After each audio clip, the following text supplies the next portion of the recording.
allow the two It's okay. It's okay. Off your mic. It's okay. Off your mic. Chai! Now wow, people wey suppose talk truth to power don off mic. And if we talk, now 500,000 they go sama us, call them hate speech. But fear not, my ego don't come. Him go torchlight every corner, nooks and cranny of all these bad people where they spoil our country.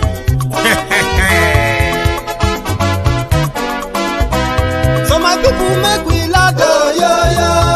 My ego don't come, oh, yo. My people make we shout, oh, yo. My ego don't come, oh, yo.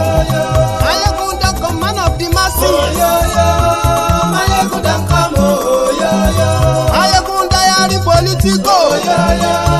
My ego don't come, oh, yo. This one not the off in mind, oh, yo. My ego don't come, oh, yo. And in the touchlight every corner, oh, yo.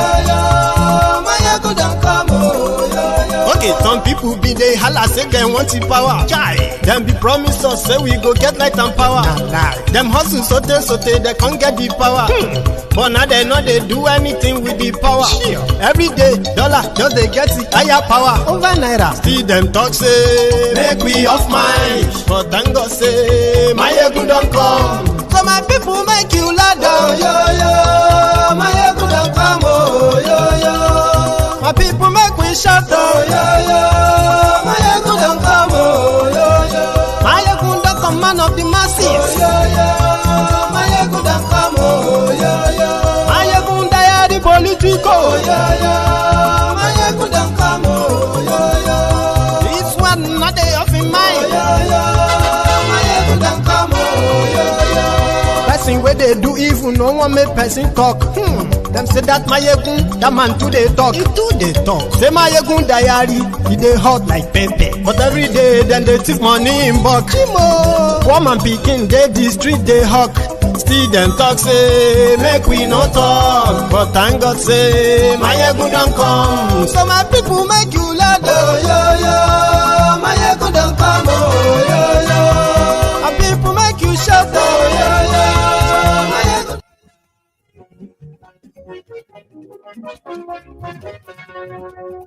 Hello there. Mayegun làwa mọ̀ làmọ̀ tó dòdòdò.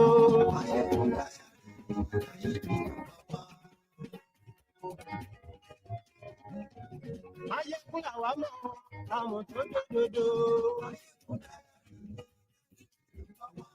Mayegun ti dé o, ọ̀rẹ́ ara yìí. Lórí Facebook, lórí YouTube.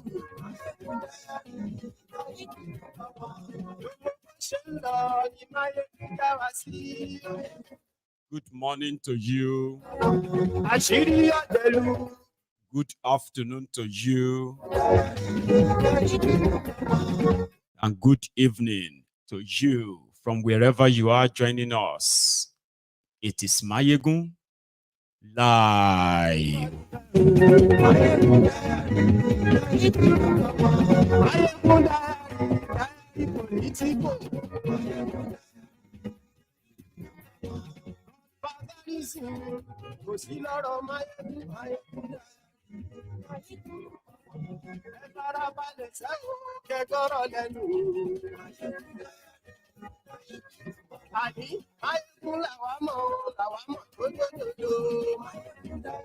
Thank you so much for joining me from wherever you are, tuning in tonight. Thank you so much. And if you have been in the Temple of Truth today, then I will say welcome back. Read the caption of this broadcast, the description as well. It's not a long one. Take your time. Like the broadcast, share it. Invite your friends, invite your not so friendly friends, and tell all of them that Mayegun today.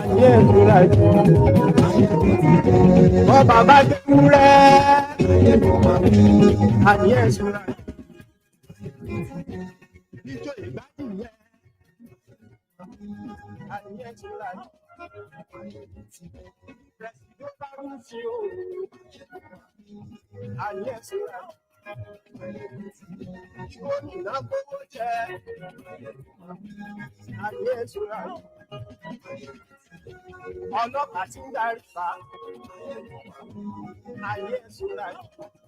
we are back to the story of Dangote, when the guy was revealing a lot of things. Codedly, some of what he said have been followed up. I have something for you.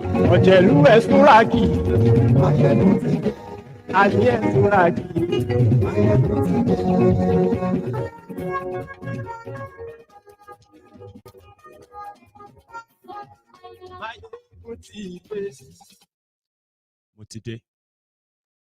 So good morning to you once again. Good afternoon to you and good evening to you from wherever you are joining us. This is Mayegun Live. We are going to continue from where we stopped this afternoon. But there's one crucial, information that people should know. And this information came from the supposed Africa richest man, Nigeria quota system billionaire, Aliko Dangote. Dangote, that belongs to the elite class of Nigeria, benefited immensely for a long time from the generosity of successive governments in Nigeria until now. Nigeria has about 5 refineries, and none of them is working because of corruption. Then somehow, these guys came together and agreed that their friend Dangote should build one and they would invest in it. First person that gave him land collected $100 million is the president of Nigeria now. Dangote, all the story of how he managed to get the money, the ones they robbed Nigeria of, and all of that long story. Nigerians were made to believe that Dangote Refinery would be Nigeria Refinery, so that if not for anything at all, it would save Nigeria the scarce forex, foreign exchange, which is depleting almost every now and then for subsidy. So if Nigeria stop bringing in subsidy, paying subsidy by stopping the importation of fuel, then Dangote could actually be a dream come true. Maybe for the generations of Nigerians that are yet to be born. But before they were born, the life, some of the generations yet unborn in Nigeria, the life they are coming to live has been mortgaged. And I really wish I could tell them that don't come up, stay where you are, just kind of literally, right? Nigeria would have been saving a lot of money that is being shared as subsidy. So that is the brighter side, right? Then somehow, they decided to just out him. I have no idea what was going on behind the scene until the Kasala bursts. What was that Kasala? Tinubu arrested the Emefiole, the man that ferried Nigeria money through the Dangote Refinery to God knows where. It was picked up, the former governor of the Central Bank of Nigeria. While they pick Emefiole up, they discovered that, indeed, Mayegun was right. Bokuwari has been using the Central Bank of Nigeria to fund the money laundering scheme through Dangote Refinery. A lot of them said I should be arrested. Don't worry, don't rush. But the moment trailer passed their midst, Tinubu came, Tinubu the Jackal, with the aggressive takeover of whatever it is he's interested in. I'm not saying he's interested in Dangote Refinery, but something happened. Tinubu's government came out to tell us that Dangote is a liar. Dangote is a monopolist. I don't know about the lie, but being a monopolist, I don't think there's any Nigerian that does not know Dangote and monopoly as CME said, twins. So it's not, even if you have to, even if you don't have evidence, right? But once you know Dangote and what do you call it, monopoly, people just kind of feel like he's no more jobber, quota system billionaire. So you can't compete with him. Don't even try, you will lose. He will ensure of that. Yeah, Alaji, Aliko. When Tinubu's government now came for him, was she been that this guy Tinubu appointed as member of Economic Council, Presidential Economic Recovery Council, Presidential Economic Stabilization Council. How come they are doing this to him? We didn't know until he was like Alaji started losing weight inside his eyeballs. Eyeballs started. It was like his eye was like running in the socket of that. Who pressured this man reach this level? Dangote was everywhere, and he said a lot of things. We heard that of 100 million. We heard that of those who are paying subsidy, and Dangote was coming to stop the subsidy. But there is more. So now we might have an idea of those behind the Nigerian fuel subsidy, those sharing the money, right? So there is a small country, Malta, it is called Malta. Malta. Malta, the population of Malta is less than 600,000 The one in Malta. Nigerian politicians have gone to Malta to build a refinery or invest in refinery so that they can benefit from the oil subsidy of bringing fuel to Nigeria. And now they are not bringing any real fuel. So when they came for Dangote's refinery to tell us that Dangote Refinery is not ready, it's only 45%.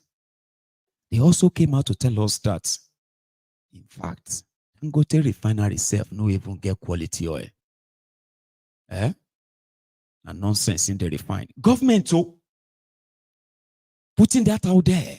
This is what caused the rage that made Alaji lose weight and grab red beret. How could you go say that?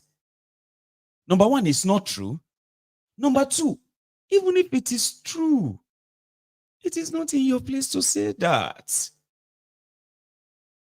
Well, a lot was already going on behind the scene before things hit your screen. A lot is going on behind the scene. So Alaji now told us that if now so you won't play the game, then two can play the game. Two can play it. Guys, listen.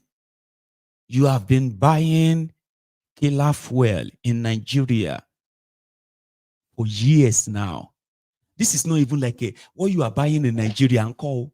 It's not even a refined crude oil. It is like a refined, crude waste, something like already used oil, You see all those engine oil, like engine oil, There are people who can refine engine oil, and they can resell it to you. It's not the original. It won't have all the quality, but now engine oil still. So Dangote now said the reason why they are attacking him and attacking what he is refining, even though it is true that he is only 45% ready. But that doesn't mean that what he is refining, and when we say 45%, okay, he said it himself. He said, yes, the capacity of my refinery is 650,000 barrels a day. Okay? But currently, we only have the refining capacity of 45,000. And because majority of this refinery is not ready, it simply means that what we can even produce from that refined crude oil is limited. So we can get you diesel. We can't get you petrol yet. We can't get you kerosene yet. But within that 45,000 capacity, we can still give you diesel. And this diesel is the best. So if Nigeria have refineries, 4 or 5 refineries not working, billions of dollars expended in their refurbishment, rehabilitation, but yet they have not refined a single teaspoonful of crude oil. So if I can refine 45,000, clean one, you government, you should tell the people that I can refine 200,000 instead of you. So this is what we can tell the world. And if we need investors to give me more money to complete this refinery, they have to know that the government of my country, they have my back. How could you do this to me? So guys, now let me tell you what they are doing to you. The reason why they want to destroy me, destroy my refinery and everything, and deny me the crude oil and all of that is simply because if they tell you that Dangote Refinery can begin to refine crude oil that you can use in Nigeria, it would have to cut down the money they are paying on subsidy. And guess what? Those who are behind the subsidy, they are members of NNPC. Nigeria NNPC that cannot manage Nigeria refineries. They invested in refinery in Malta using Nigeria money. Then they are not bringing refined crude oil to Nigeria. They are bringing back refined used oils. Now, Dangote talk. Not only that you are buying dangerous oil or fuel into your car or engines or generators and machines, you are also buying products that are killing you slowly because of what you are, what do you call that thing again? Is it inhaling? What you are inhaling, everywhere you see generator, you see that smoke coming out. It is not the normal carbon dioxide that they are saying they want to cut down. This one is worse than Dangote talk. And he said, if you don't believe me, tell these people that they should run a test on the refined crude they are importing to Nigeria, and then they should test mine. But they won't do that. So NNPC said, no, we don't have any refinery in Malta. That Dangote should name them. Don't worry, we don't find the name, and the people, the investor there. We know where they blend this in. Some of the terminals, some of the NNPC people, and some, traders have opened a blending plant somewhere off Malta. We all know these areas. We know what they are doing. It's not that we don't know. And really, like what I said, I've been fighting all my life. Somebody now said, okay, Mr. Dangote, I heard that, some people came to your hotel to ask of your name, and you don't know who they are. You say, yes, they did. But look, I am a very, very fearless person. I believe so much in God, and I don't fear anybody. They can do whatever that they want, and I am not scared. I will fight head on. It's not a question of this, so they can do whatever that they, we know where they blend this in. Sorry, it is carbon monoxide. You see me now. We have to play with a lot of words. Yeah. Thank you very much, dear Jare, my person. Yeah, you see that thing that is coming out of our engines, like that's exhaust system, right? Poo, poo, poo, poo, poo, poo. That's what they are cutting down in the world now. Okay, reducing that. It is not even like I said, it's not a crude oil refinery. It is a used oil blending refinery. It's like just mixing things and squeezing whatever you can get from them, and then you send them to Nigeria. Low quality. Now Dangote talk. I said, no, Dangote should mention the people. So we went on to go and dig. Okay. So there is this company, oil company in Malta called Hanzir Oil Terminal Limited. So when they check those who are their investors, take a look at the name. Wale Tinubu, chairman of Ohando Abi, Adewale Tinubu Jr., and Olufemi Adeyemo, Mofe Boyo, Omar Faraj, Mark B. Davis. And from the record, the total amount of imported oil from Malta in 2013 was 47.5 million. In 2014, the total was, 59.98 million. When APC Egbekegbe came in, it grew to $117 million. In 2016, reduced to $13.32 million. In 2017 to 2022, there was no single import from Malta, zero. No single fuel imported from Malta, zero. Then by 2023, when Tinubu came in, Nigeria has imported and paid subsidy to the tune of over $2.08 billion.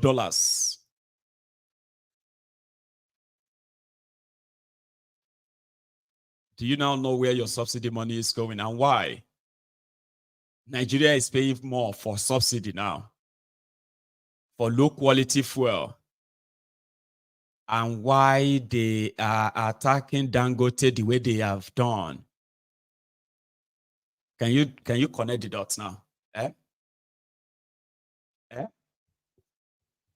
So last, they go force Dangote to sell that refinery. He is already offering them, come and buy it, oh. Come and take it, oh. We know why, oh. If you are willing to pay me my $20 billion, I can give you the key to the refinery. Okay? Please, come and take it. And they will take it. But it's going to be like that. Slowly, they will first frustrate it. What the heck? So if you want to see why Nigeria cannot be saved as long as these criminals have a chance to control any part of Nigeria at all, any tiny part at all, any involvement, all of them. So Alhaji Alhaji and his friends are fighting. You and I are watching.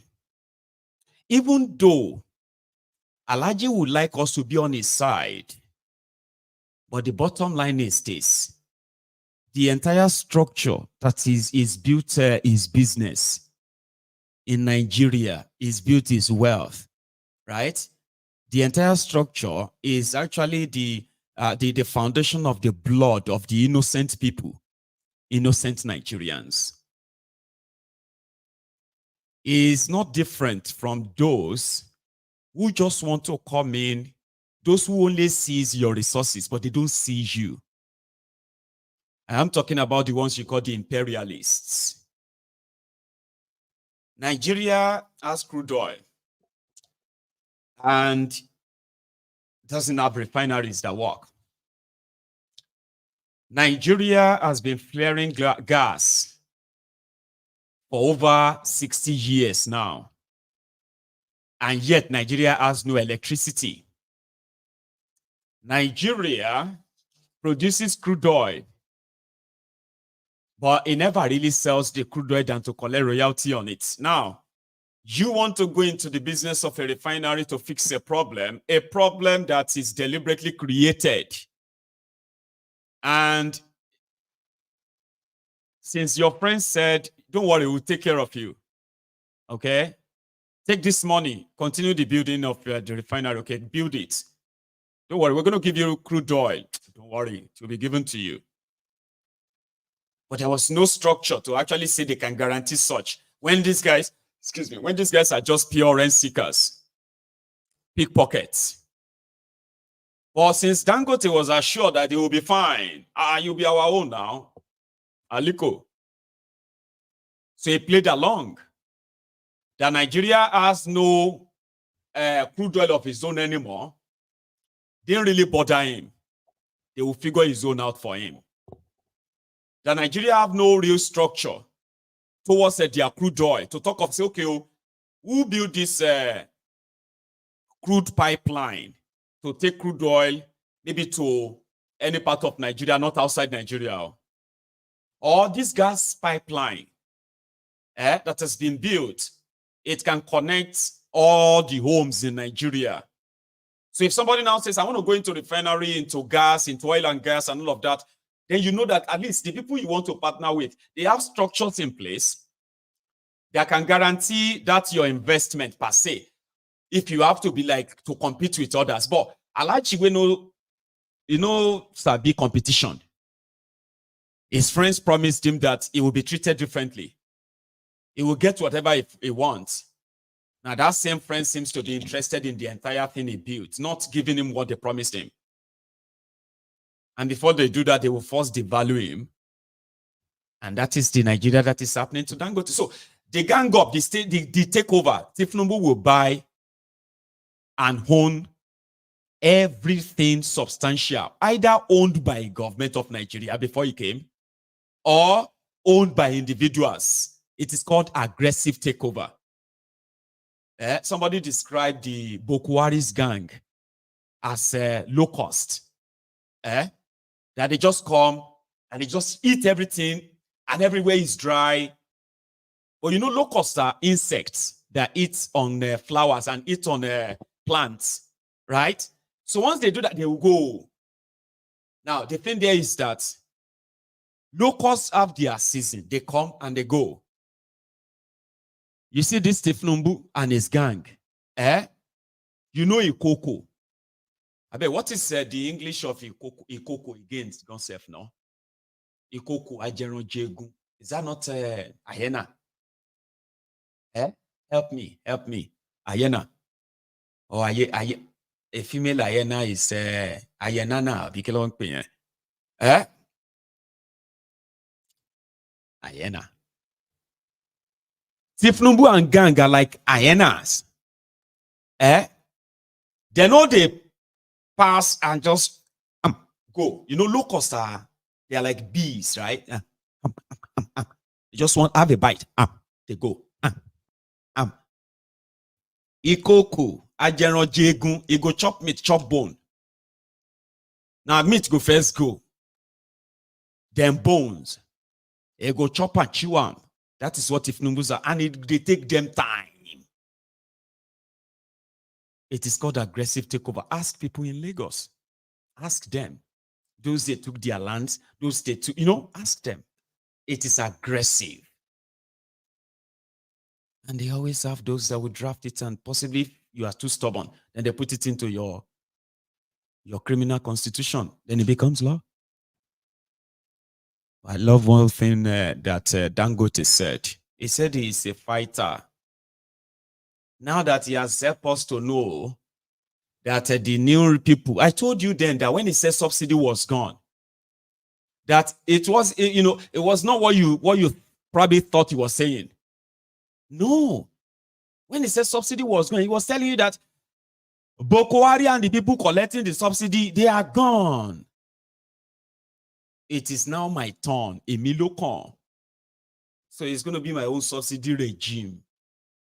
From 420 billion naira a month subsidy, 167 naira a liter of petrol, 800 naira a liter of diesel. When Emilokon subsidy was gone and his own subsidy came, Nigeria is now paying over 900 billion naira a month for subsidy.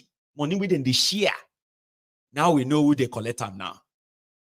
900 billion naira. You are buying a liter of petrol for over how much? 700 naira per liter. Abi? But they are telling you that if they remove subsidy proper, now 1,500 naira per liter, you suppose. So now, the only stumbling block between Tinubu and ripping you off unchallenged. Now, Dangote, it cannot be producing crude, refining crude oil now and begin to supply them into Nigeria. What is going to happen to us in Malta? What? So we no go come make money again. No. If he's ready to sell the refinery to us, we can close the Malta shop and then we can own the refinery. Like, what the heck? On the one hand, you want to feel sorry for Dangote. On the other hand, you just feel like Nigerian elites all together, they are the worst. They are the, they are the dirtiest, stinking elite class you can find in any part of the world. They are the worst. They have no patriotism to that contraption where they make all the money. They have no connection to it per se. There's no plan of building anything. Anything that is, you can say, that will outlive or outlast them. It is always the chance, any chance to rob them. Any chance to anything where, and that is why your leaders are more interested in just selling anything. Just give us money. Since they built 20 billion refinery in a country that is second, are you still the first biggest oil exporter in Africa? No, you're not. I think Angola is now. Because majority of your oil are still being stolen by this same set of people. So if you see Dangote, give them beret. Okay? Here, the police IG in Nigeria, Egbetokun, the man that was supposed to retire, or are we now? July. He was supposed to retire this month. Honestly. They were supposed to announce another IG. Tinubu has made the Nigeria National Assembly House of Reps to extend his tenure indefinitely. Yeah. So they've done that now. So Egbetokun will be there as long as Tinubu wants him to be there. Just so you know. So Egbetokun came out and said, we are not saying you shouldn't protest, but if you want to protest, you will need to give the police your name and address. So that if they vandalize anything, they will be able to know where to trace you. That is their condition now. Before you can go out to participate in the hardship and what have you protests. Don't say you go protest, Tinubu told you. And the paying subsidized petrol for Cameroon, for Niger, for Benin Republic.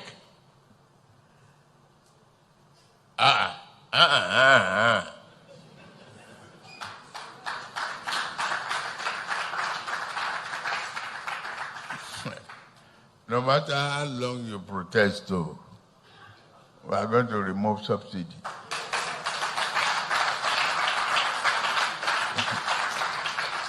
Right? And the pain. That's it too. That's it too.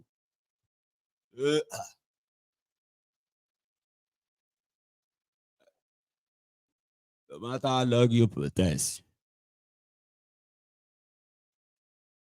I'm going to remove subsidy.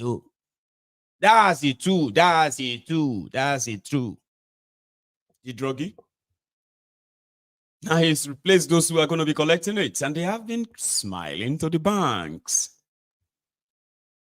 In the last 1 year, these guys have made a lot of money. They've made a lot of money. But people deserve some little respite. At least, Abba. You can't own the world. Okay. I seek refuge from Allah to the evil ones. In the name of Allah, the merciful, the beneficent. I am to express my view to Nigerians and protester or protest followers, supporters. It is definitely and seriously, Nigerians are in suffering. Nigerians are in hunger. Nigerians are in predicament situation caused by our political leaders of today. We need food. We need sanity and justice. But all in vain from our leaders. We had elected them into the position they are today. But they forget us. They take us as human with animal sense or character.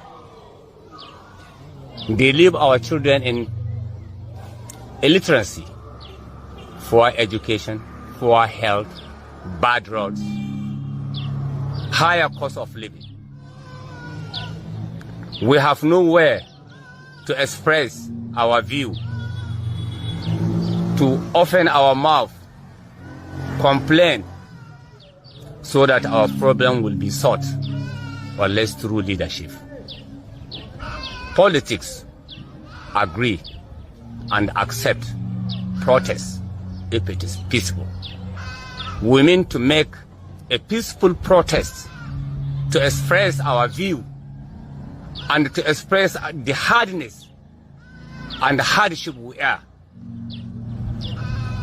I doubt if any viewer of this video will not be interested if he is really a real patriotic citizen of Nigeria. I have no country than Nigeria. I will remain in Nigeria. I will never leave Nigeria to any country as an immigrant, even though my leaders will kill me, take my life, no problem. I have those that will inherit me. And I know good people will never end in any society. Why? We elected you people. You live in good condition, good shelter with your children. Eat whatsoever you like. You leave us with a gari, without sugar, without granite. Sometimes water. Sometimes we only drink water. Look at me.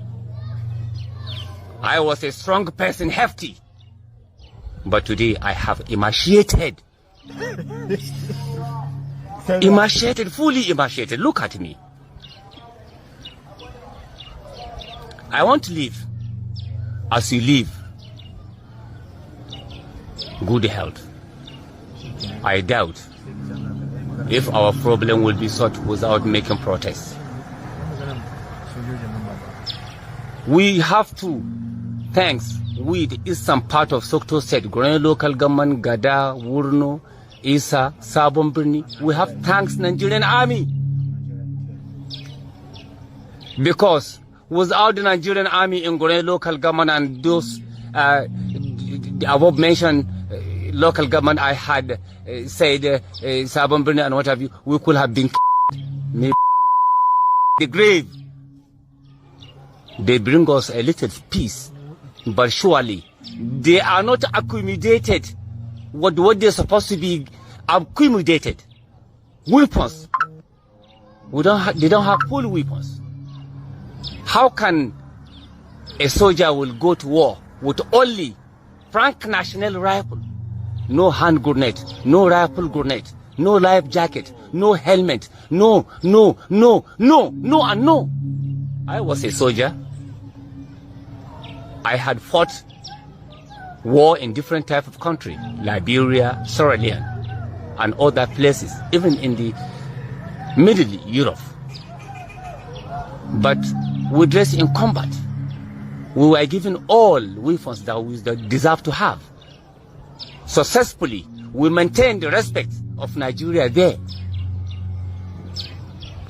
Why in Nigeria the soldiers are not being accommodated fully? That is unfair. Nigeria is a strong country. Nigeria is a rich country. But we remain poor, caused by our bad leaderships, bad leaders, cheaters, money mongers, corrupted. All those political mongols in Nigeria are bad eggs. only a little out of them that remain silent. Why? Because their view cannot be accepted or recognized as. Nigeria is the only place that if it happens to you, you know what the Yoruba say, one man share money. Like they don't go recognize you. Yeah, it is Nigeria. If he owed you, if Shege Pane beat you, if you are yellow before, you fit turn to, you know, go black, you know, go brown. People go, they argue which color you get. They don't go recognize you. It is a level of shege that even if, I don't know if I should say, Badrak in Nigeria might happen here. Somebody said, now this one go fight war all over the world. You don't understand.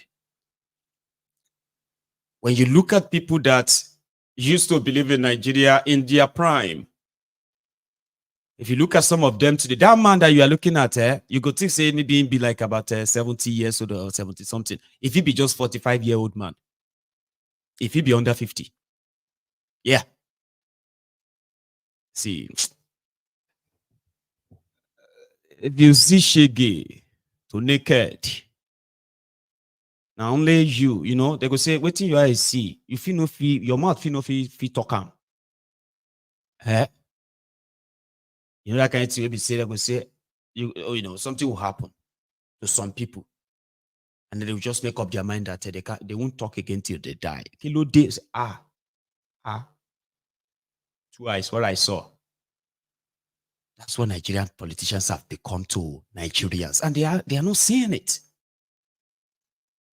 Before people squeeze out and scream out, if you have a chance of getting to know what they have been through. Now, listen, because some of you are easy to type this year. But they voted for, we have passed that stage for now. Okay, we have for now. They have leveraged on this kind of sentiment for so long. How come that they are not talking under Bukwari? Is it because he's a Yoruba man now? We've passed that stage, you Baba. You shouldn't be talking like that anymore. Because if you are comfortable with this hardship, I have never seen anybody comfortable with hardship. Not when they have choice. So you get now. I have not, except where you have made yourself a voluntary slave. The politicians will continue to play that card. Don't listen to them, okay? They just hate me because I'm an Hausa. They want to remove me because I'm an Hausa. They are making videos, voice note on WhatsApp as we speak, telling everybody not to join them. It is the Hausa plot. Now, so Fulani they do. We should open your eyes. Let's open our eyes, They will just make all of you join hands together, and you will now remove Tinubu. They will now put their own man there, and they will not complain again. Nobody is asking them to remove Tinubu if Tinubu does not use his military to kill you. Beggy, you can ask Tinubu to fix things. You can make him fix things that can at least affect your lives positively. When they tell you they want to come and remove it, is asking him to do what he promised that he would do. He didn't really promise though, right? But at least by asking him to do what you want him to do to change your situation, reverse the policies that have made you poorer and unsafe. How is asking him to do that an effort to remove him? How is that removing him? Is that not, see, when they tell you that you asking Tinubu to do this or that, it's insurrection, it's kinekon, it's kinekon. What they are saying is that you are asking Tinubu to do impossible. So he won't do it. You either accept your situation like that, or Mokuku go to war. Like asking somebody to do right by you. Hey, we are hungry. We are not happy. We want you to do this, this, and that. And then, okay, I will do it. Okay, I will start tomorrow. I will start next day. How is that a plot to remove Tinubu? Something that will change everybody's life for the better. Eh? And you are seated somewhere. You are recording your voice note, right? Maybe now my video, they hold you down. You've already recorded the video you are going to send tomorrow to all your contacts on WhatsApp. How some people are plotting to remove Tinubu, how enemy of Yoruba this, how enemy of APC, don't follow them, and all of that stuff, right? You are already composing what you are going to tell people tomorrow. Now you are watching my video. What you are doing is that you are telling everybody that whatever they are facing right now, may they manage them like that. Anybody asking Tinubu to do better or do this, the way they are asking, no, they are just trying to overthrow him. I don't know, say they get what they call the FOST. Do you know the meaning of FOST? FOST. Raise up your hand if you know the full meaning of FOST. FOST. It is a group that they call themselves civil organization, a NGO. Friends of Sheyi Tinubu. They don't have their own voice. Listen to them. Don't participate. President Tinubu, the father of the man, the father of the owner of our group, is a very person that said that is a reliable person that is doing everything to make Nigeria better. Prince of Sheyi Tinubu. Hey! The recent wave of regimentation across the country has raised concerns about the impact on the safety of the public, on our economic stability and social cohesion. We have witnessed how protests can quickly turn violent, resulting in the damage of properties, injury to bodies, and even loss of life. Essential services such as healthcare, education, and transportation are usually disrupted, causing inconvenience to citizens and straining our already limited resources. The economic consequences of protest can not be overstated. Protests hurt businesses and apparently our economy, which is very fragile, cannot withstand the additional strain of a widespread unrest. In the light of these challenges, we must adopt a new approach. Let's protect, not protest. We recognize that economic hardship is a global phenomenon exacerbated by various factors beyond our control. It is essential that we refuse to be part of protests driven by selfish interests, political sentiments, and tribal bigotry. Instead, let us stand with the government of the day in its effort to make Nigeria a better nation.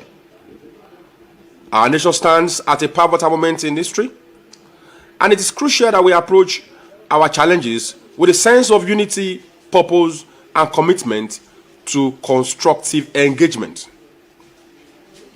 Today, we gather here under the theme, Let's Protect, Not Protest, emphasizing the need to safeguard our nation and work collaboratively towards its progress. Nigeria is our common heritage. Amidst these challenges, there is no gainsaying that under the visionary leadership of President Asiwaju Bola Ahmed Tinubu, GCFR, our nation has witnessed several significant achievements that lay the foundation for a prosperous future. President Bola Ahmed Tinubu, GCFR, has made significant strides in addressing our nation's challenges. As a people, we cannot deny the fact that the challenges we face today are fundamental, and addressing the root cause is the best way to solve them. These steps might be a harsh one, but it is only best for us to navigate and put the country on the right path to prosperity. Amidst these challenges, noteworthy among the achievements of President Bola Ahmed Tinubu GCFR are the establishments of the students' loan through NEL Fund and the landmark Supreme Court judgment on the autonomy of our local government areas. These are steps towards empowering our youth and ensuring more efficient governance at the local level that directly affects us. Our government has also focused on integrating youth in the system in diverse ways, diversifying the economy towards agriculture, mining, etc., etc. The integration of the youth into the system in diverse ways demonstrates the government's commitment to harnessing the potentials of our young population. By diversifying the economy, we are creating new opportunities for employment and sustainable growth. And this strategy does not only reduce our dependence on oil, but also taps into the rich resources and talents available within our nation. We cannot ignore the government's embrace of digitalization, as exemplified by the achievements of our Honorable Bumi Tunji Ojo, BTO, the Honorable Minister of Interior in the immigration sector. We must remember that this economic hardship is a global issue, and we can only overcome through unity and cooperation. We must resist the urge to participate in protests driven by selfish interests, political sentiments, and tribal bigotry. Instead, let us stand with the government in its effort to navigate these challenges and build a better Nigeria. Protests, while a democratic right, can sometimes be hijacked by vested interests seeking to cause havoc and disrupt peace. We cannot afford to let this happen. On the other hand, the sad reality is that many of those who cast aspersions on the government for numerous grievances are often the children of those who have looted this country in different sectors of the economy and have benefited from stolen wealth. Their parents' actions have severely damaged our railways, airlines, refineries, hospitals, and educational institutions. These are children of people in high places, the CEOs of different organizations, politicians, and even military personnel inclusive.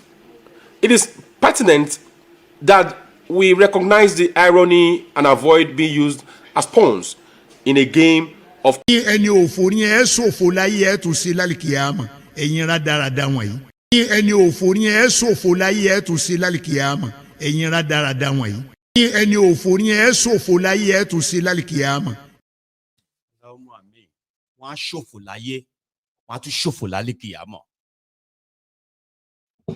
That's what they do. Pointing fingers. Ignore the obvious. Ignore all the suffering. Ignore all of what people are saying. And begin to become people who are pointing fingers at rubbish and nonsense. The children of the rich, the children of the people that diluted Nigeria, they are the ones who are complaining of hunger. Is that what he's saying? And when I bring them to your screen like that, I just want to make you mark their faces. It is important you mark their faces. The table is about to turn. And whenever the table turns, there are those who are going to run and scamper for their heads. You should not let them. There should be consequences for all this madness. There must and there will be consequences for all this madness. Everybody, they jump into the fray. Oh yeah, they form a different association. Friends of Sheyiti Fnumbu. What do we expect from them? I want slicker with title. Crumb eaters, with titles. Crumb chasers, all risers with titles. And that is what you have now.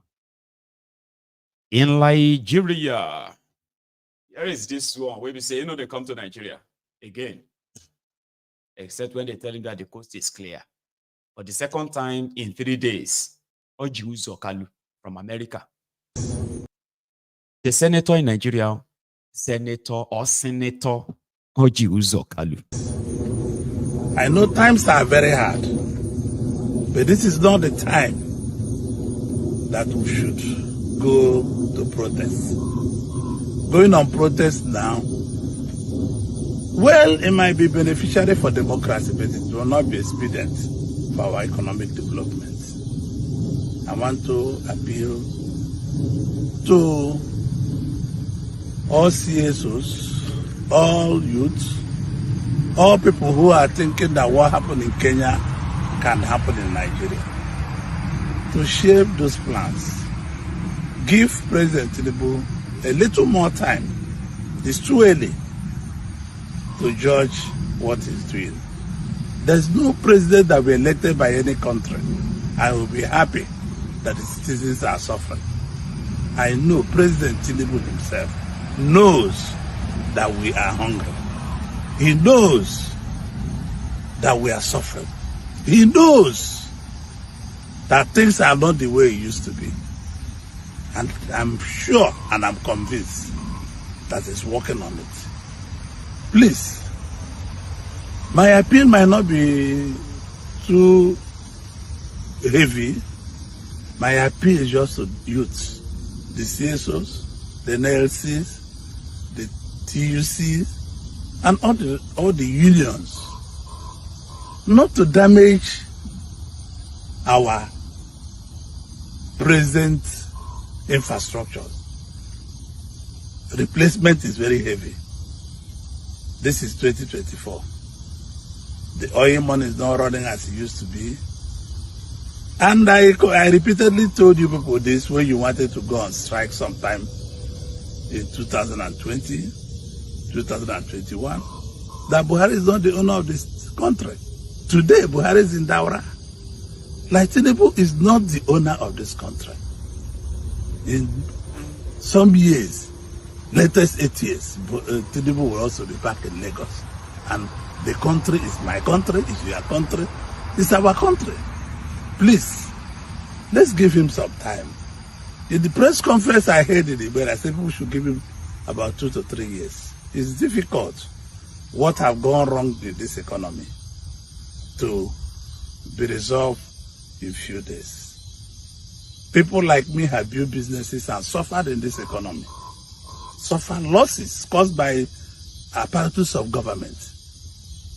Suffered humiliation caused by apparatus of government. But I still have belief in the unity of the country, in the oneness of the country, and the togetherness of the country.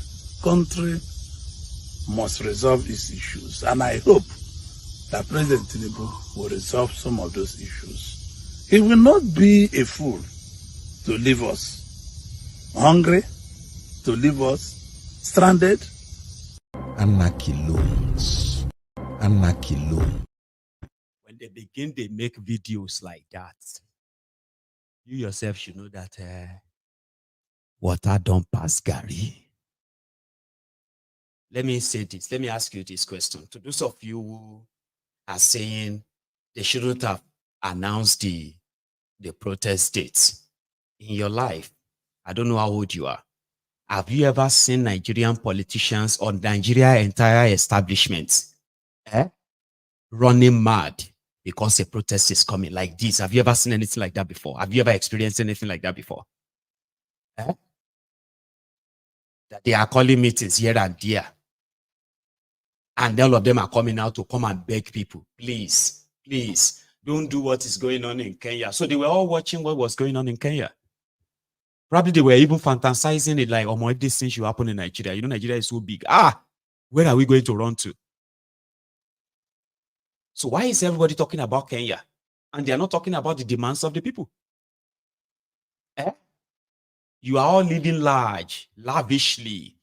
160 million naira Jeep. 50 million naira to each, 180 million naira to each senator as a settle down money. I bet I'm up for 180 million. I mean, only 160 million car you hear. You don't know, so they give them another 180 million. Maybe they go find accommodation.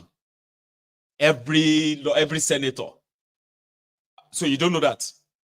Now you know. I have reminded you. These guys increased their budget from 212 billion. They increased it to 380 billion. And everybody is watching. He mentioned NLC. And indeed, they too have added their own voice. Okay. Let me see if I still have them here. Yeah. NLC. They had a voice and they said, Omo, we are begging you not to please kill anybody, because if you kill anybody, nobody can guarantee what is going to happen after. Then they use the opportunity to also explain their own position, engaging with Tinubu, minimum wage, cost of living, and the rest of that. Yeah, I'll show you some of them. Here is the TUC guy. Comrades, so there are a few things that we felt we need to inform us, most especially our members, and indeed the entire world. First of all, we wish to quickly talk about the state of the economy. Ken, remove that thing first because it's distracting people. So we wish to first of all talk about the state of the economy. It is no guessing the fact that today the Nigeria economy is passing through some Herculean challenges, that the Nigeria economy is passing through some difficulties, and that has also, accumulated to the level of hunger that we are passing through today, or that we are facing rather as a people and as a country. And this has caused a lot of hardship. This has caused a lot of pain, and this has caused a lot of turmoil to our members and indeed to the entire citizens of Nigeria. If you could recall, gentlemen of the press, that sometime in, I think about 3 months ago or thereabout, we had a World Press Conference. And in that World Press Conference, we laid out what we think the Nigerian government, both the federal government, the state government, and the local government should do urgently in order to address the challenges that we are facing as a nation. These challenges are both affecting the macroeconomics, the microeconomics. It was brought about by some of the fiscal challenges as well as the monetary challenges that we are facing as a nation and as a people. So it was against this backdrop that we did the World Press Conference. So when we did that address a while ago, we pinned that the principal challenge that we are facing, or rather what is causing that economic challenge that we are facing today really is because of the flotation of Naira. That the flotation of Naira is what is responsible principally for the economic challenges that we are facing as a country, because we identified that the flotation of Naira, when we did that World Press Conference, Naira was about 1,650 Naira to USD. We identified how that has affected the cost of literally everything, because as an import-dependent nation, if you look at everything in this room, they are literally imported. And because they are literally imported, you have the Naira component, the dollar component in almost everything. So whenever the dollar moves up, because that exchange rate has moved up, every other thing majorly are also going to shift. We gave an example that the price of AGO, that we popularly refer to as diesel, that the price of AGO as at then was abysmally high because of the exchange rate. That if the exchange rate was brought to somewhere around 800 to 1,000 Naira, that AGO that we refer to as diesel would have been selling for somewhere around 700 to 800 Naira. So we were able to identify all that. And we also profiled several solutions on what we think government... Yeah, you did. Economists TUC president. He said more, okay? I just wanted to be part of what we put into this video or this broadcast this evening. What they identified as the problem, the cause, is right. This is what I mean by your protest can genuinely, right? Cut all this thing down, reduce exchange rates. We can actually do that, but it's going to be like the first step is they actually have to like cut down the demand on this forex, which is mostly from this your petroleum stuff, right? So if you cut that down, and then they cut down on this their extra code stuff as well, anything they actually demand for dollars that is not for production, cut down. Then come break it down enough that you subsidize to those who want to use them for production, that dollar. And then when your production kicks off, at some point, they will bring in the forex. You get what I mean? So he's right, but Nigeria has a budget to buy a lot.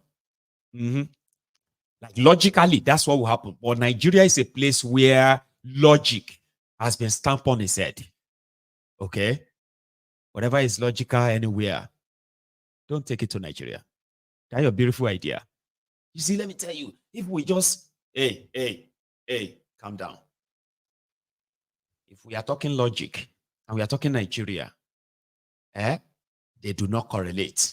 And that is why it is better to get rid of the entire system that ensured of this. Destroy it. Save your lives. Now let's go back to this TUC guy. He has more. I just want to chip them in before we go to River State. Of the minimum wage. Because we will not have a press briefing without a bit talking about the minimum wage that was passed by the National Assembly just yesterday. On Tuesday. Yeah, passed by the National Assembly on Tuesday.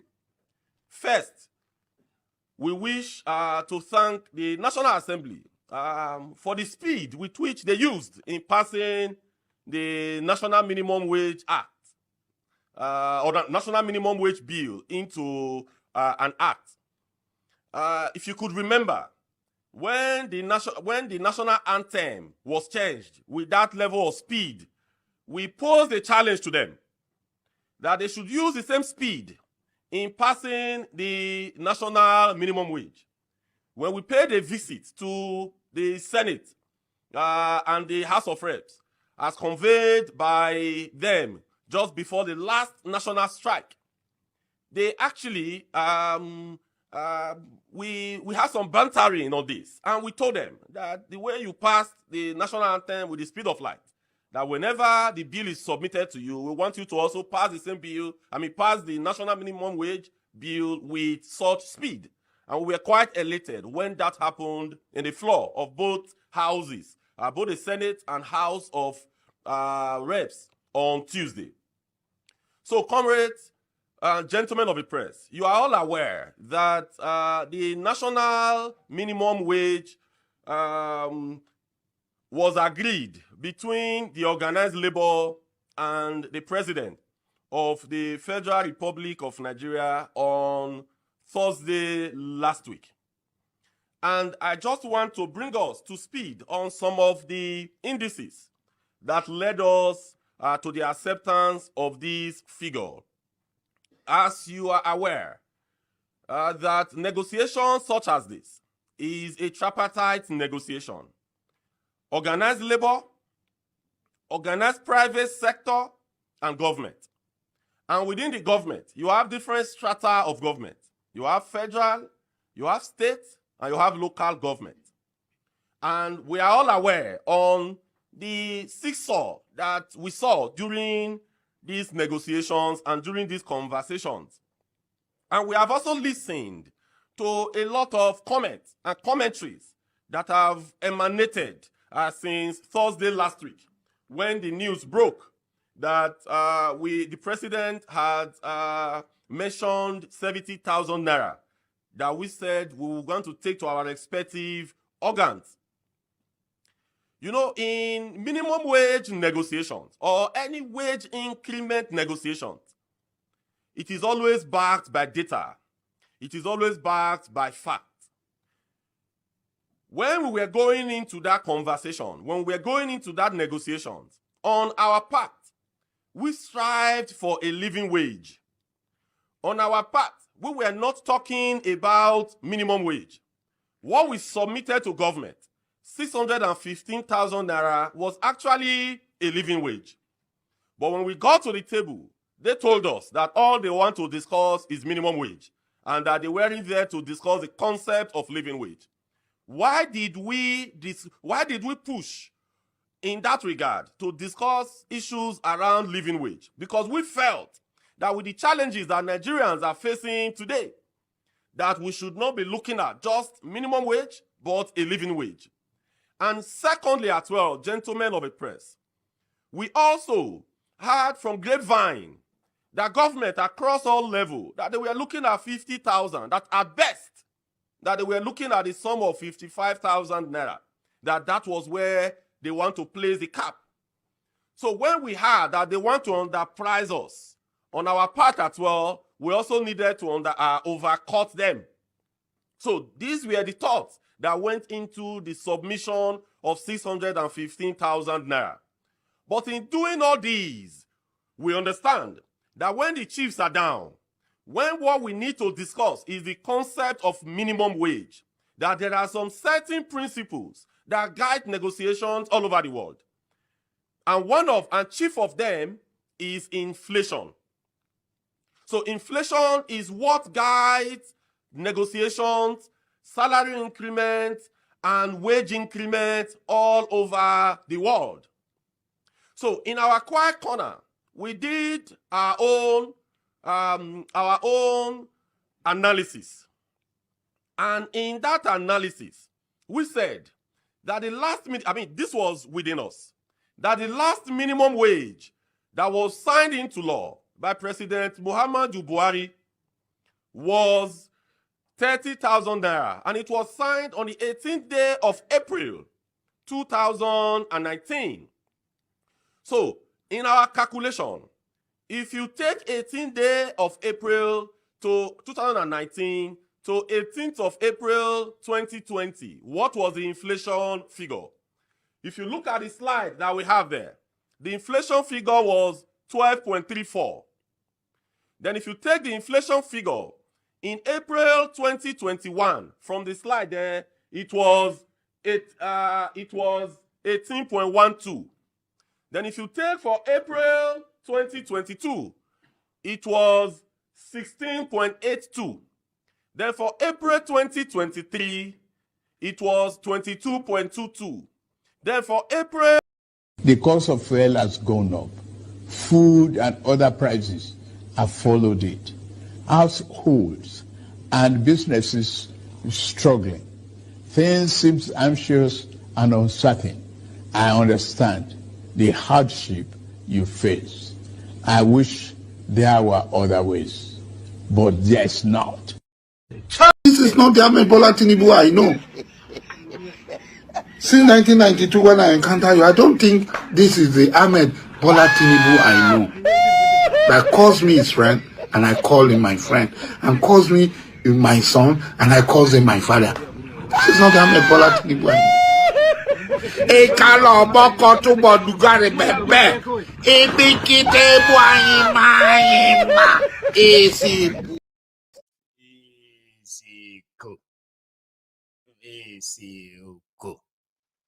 I don't even know what that means.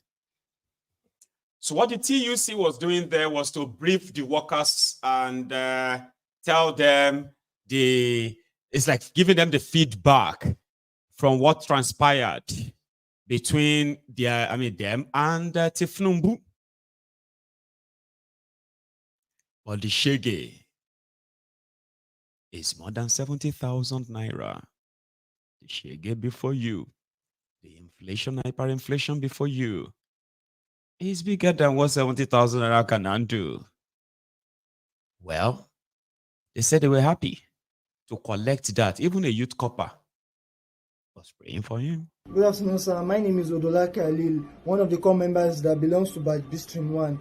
I can confirm that the 100,000 naira you promised us last week, that we've received it, and we really appreciate it, sir.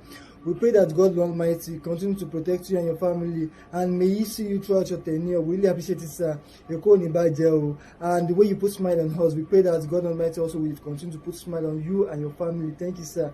Have a nice day, sir. Nuisance, Lele. You see that slavish mentality and the posture and everything. He was making video to thank someone he could have gave them 100,000, promised them 100,000 naira as youth corpers that came to do Sean, all those. I showed you the video, didn't I? That's one of them. Thank you, sir. God bless you, sir. God will see you through your tenure, sir. I just want to say that we have received the 100,000. Thank you so much, sir. Thank you, sir.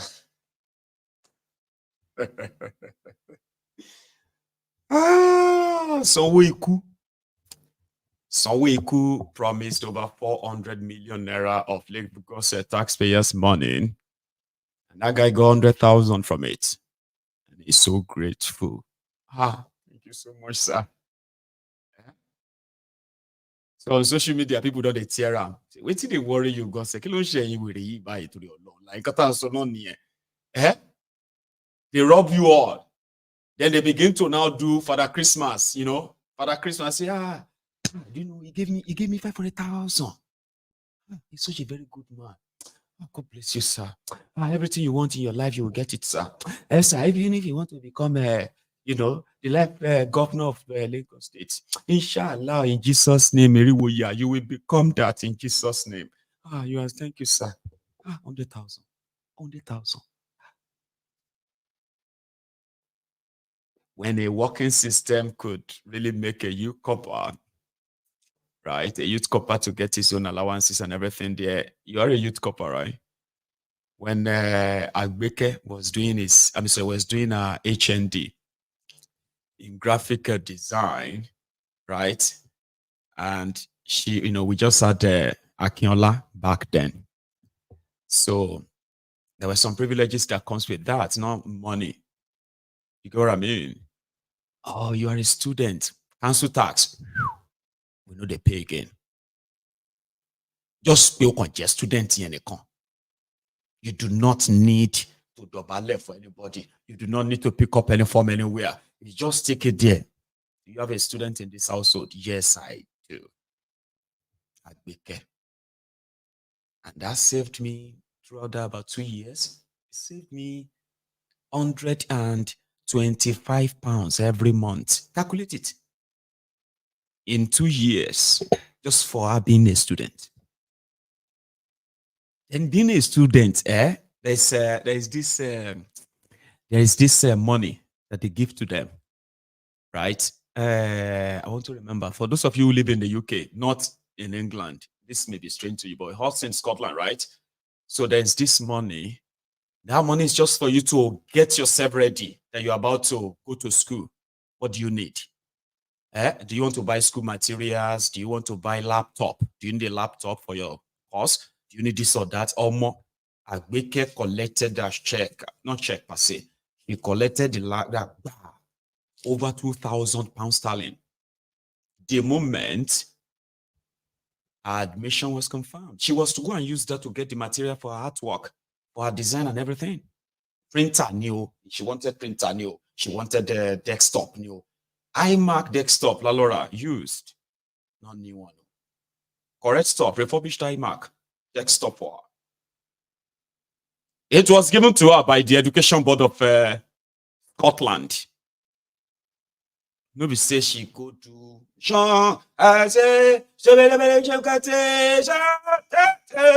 shouting nonsense for a murderer. Say, if you like me, go, just make me happy.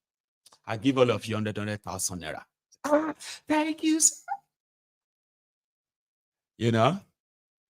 So they rob you so that they can become philanthropists. They can become, they can bless you and say, do you know how many people is paying the school fees? Do you know how many people that this man has paid their hospital bill? So wash your mouth. He's a very good man. I know that all Nigeria politics, some people are stealing the money. They are just using the money to enjoy their life. But this man, yes, he's stealing the money. But do you know how many school fees he's paying? He collected WAEC for 10,000 students. Go and check. 10,000. But why? Why is he paying for 10,000 students WAEC? Is he a government? He was a former governor. Oh, okay. So it was a former governor that didn't put a system in place that will actually pay for those 10,000. What happened to those who are not part of that 10,000 students? So he stole their money, stole everything that could be invested or have been invested in their education that they do not need to lick his ass or pray or bend or queue in front of his house to get a scholarship for their children. Do you understand that now? You steal education from millions of children. Now you now become a philanthropist to few hundreds, to massage your ego, to make you feel bad, not to feel guilty that all these children in your state, all these children in your community, the money that could have sent them to school, you've stolen it. You've sent your own children abroad to go and study. Then you turn to Father Christmas. Money that could have improved their communities, create opportunities for them. You've stolen the money. Right? Now you are now handing them food. You are now buying a truck of rice to share rice to them. You know what I mean? So that you can be a philanthropist, so that they can say, ore mekunu. Mayegun alanu mekunu. Allah will protect you, Mayegun. You will live long, Mayegun. If not because of you, hunger will kill us. If not because of you, all these old people, they would have died. We'll see what God is using you for. You are now giving us a eye test. You are giving us paracetamol. Mayegun, you will live longer. Anybody that say make you no live last. Meanwhile, I'm actually using the stolen money I stole from them, to become that good guy. So that if anybody say anything nonsense about Mayegun, if anybody say any truth about Mayegun, and them go to curse him, God will punish you. Now so now they spoil people name. Now so now they spoil good people name. People that are helping people. Very, very, why are you people like this? Why are you like this? Yes, he's a politician. And so, even if he stole the money, he's helping people.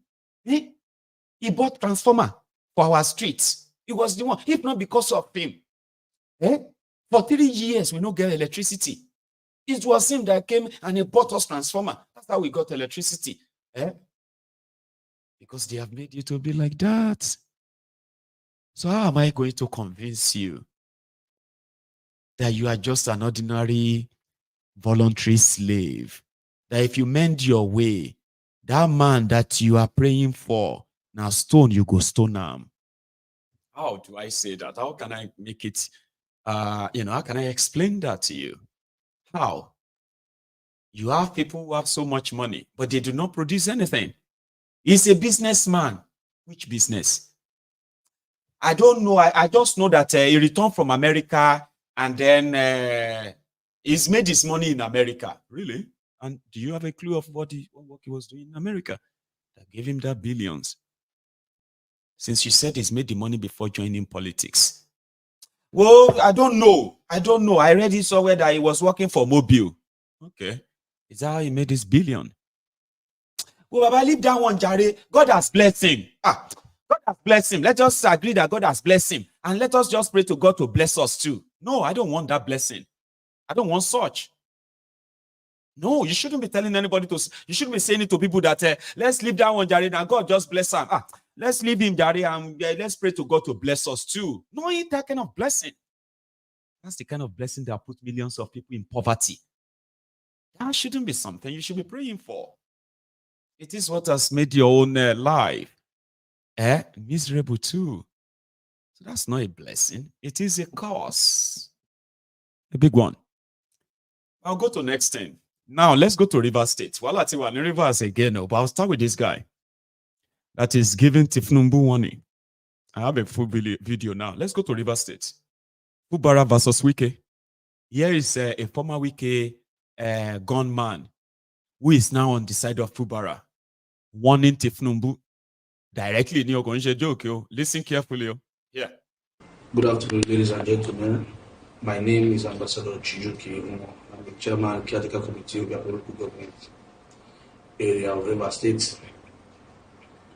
This morning, we had an incident in our local government that the former speaker of the River State House of Assembly, Right Honorable Martin Sadeguli, led some security men to disrupt the activity going on in the Luz Health Center by the Ministry of Health in partnership with the River State Ministry of Health. And they came in there, beat up our women, beat up pregnant people. In fact, started shooting tear gas on the pregnant women who were in the health facility. And a few minutes later, some policemen from the forces quarters in Port Harcourt, Moscow, stormed and started shooting, headed by some security personnel by CSP Masalachi, who has been giving Rivers people sleepless nights. And want to use medium to call on the Inspector General Police that we are aware that he's aware of what Rivers people are passing through, and that he has taken side, and that our local government will not be laid under siege by police authority. And we are going to use this medium to call on Mr. President that the lives of the Inspector General Police and the Commissioner of Police in River State are tarnishing the image of his government. That it is time for Mr. President, President Ahmed Bola Tinubu, to immediately call the Inspector General Police to order. That what happened today should not repeat itself next time. That we are sending it as a warning. Our people will not take it for granted again. We are going to ensure that we are going to resist them. I will also call on the Inspector General Police to stop using security agencies in River State to attack government. What they are doing is to attack those who are supporting the governor. What happened this morning was that we are law-abiding people because we love peace, and our principal has said we should be calm. What they want is for somebody to die, but we said no. Our government Inspector Police to call his men to order, including him, Mr. President, to call him to order, because the IG has taken side. He can go to the whole part of River State. All the local government council have been seized by the police. This is not enough. A program that is being done by the River State Ministry of Health, Right Honorable Martin Sadeguli, sponsor the police and the CS Masalachi to come and disrupt what we are doing. I begin to ask, what is the issue? There is no issue. We are going about our legitimate business to ensure that we do what our has asked us to do. The ministry has said we are going to use our political movement for the flag off, and they are coming to stop us, either by the police.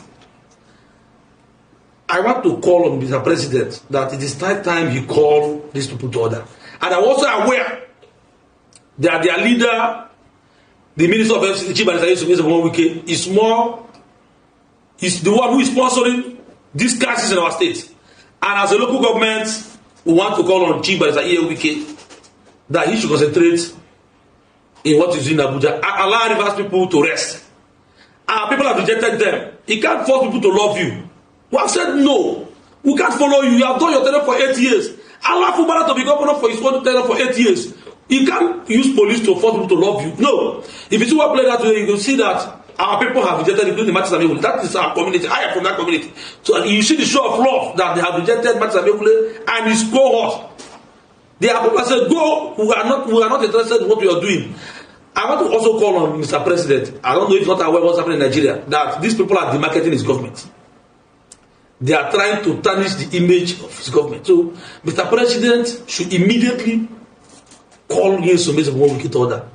And I want to also appeal to Mr. President to sack the Inspector General Police, because he's now a politician.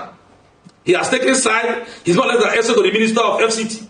And Rivers people are saying, we have rejected them, we're not going to support them. So no amount of intimidation will force us to support them. I want to call on our people to remain calm and continue to pray for our governor. Rivers State cannot be for sale. Rivers State is not for sale. Wike has done this for 8 years, for God's sake. He should allow peace to reign in our state. Go to Abia State, go to Ebonyi. Everywhere is quiet. Why is it that it's only Rivers State? You want to kill us? I'm aware that the IG said they should arrest me. And let me tell Nigerians, nobody can arrest me because I'm not a criminal. I've not done anything that warrant me to be arrested. What they want to do is that when somebody dies, they will declare me wanted. But God forbid, who are not abiding people, the IG of police should be called to order. He's not a member of this. He's not from River State. Rather, he's been filled with fake information. And each day he uses police to harass us. Like the CSP Masalachi and his cohort. And I also appeal to Mr. President that he should stand up and watch closely what's happening in this country. These persons, these characters have decided to run his government down. I want to call on Mr. President to sit up and know that the lives of Chief Administrator Wike will turn up again to fight him. He did it to his former president, right on Jimmy Goroti Miyamechi. And we know he's our brother that's going to fight you tomorrow. So it's time for you to wake up and realize that Wike is a mole in your government. He wants people to hate you by using security agencies to harass our people in the name of grabbing power in River State. Enough is enough. As a CSO of the LGA, can you confirm to us whether somebody died or there were casualties in the process? What the security men did was they came in there, started shooting tear gas. In fact, it's on social media. You see a young girl who came with the mother, the tear gas star, and I don't know, but we're trying to train her to know what is happening to her. But I want to tell Nigerians that enough of all this embarrassment. The Nigerian police is being used to embarrass our people, and our people are saying we're going to resist them. I want to say loud and clear that this should be the last time that this will happen. The next time we're going to do it, we're not even minding anything. We're going to engage them fire for fire because everybody has a bit of violence. And I want to also call on the Commissioner of Police to call CSP Masalachi to order. He's being used by Martins to create crisis in our state. Martins is the former speaker of the state. He cannot force his step to our people. We have said no to him. Can he tell us what somebody has done to him? Nothing. He wants people to. Voila everywhere. Voila every hour. Voila every day. And then they are telling you that they are working to make Nigeria great. You see, that thing is reacting to, the incident is reacting to, actually took place when they said that the police came to attack the Fubaras men where they were gathered. I think it was around the local government area, right? Now, the eyewitness, he was not there. He was just reacting. He said they will do it fire for fire. Very soon now, they will start shooting policemen in Port Harcourt, in River State. They all have guns. They said that Nigerian police, nobody has a monopoly of violence. Next time they try this, it will be fire for fire. Try what? Now, this is a long watch. Another guy who is ranting, but is an eyewitness, as well as what happened. If you haven't liked this broadcast, I think it is time for you to do so now. Yeah, use it as your break. Yeah, like, share. Thank you. Let's go to River State again. What's going on? Well, my name is Dr. Dangote Oji, the CTC chairman of Ikore local government in River State. Very unfortunate incident that happened today in Omanedu Ward 5 and Apane Ward 6, where we went. Considering the hard time we are in, His Excellency the President of the Federal Republic of Nigeria gave some palliatives to Rivers people and indeed Nigerian people. And it was distributed through the 23 local government CTC chairman. And because it is not my personal thing, we have to take it to the grassroots so that it will get through the people that actually needed it. And again, I also was there to also carry out an empowerment program on behalf of Ikore Local Government Council to also support our people to alleviate the poverty and hunger in our land.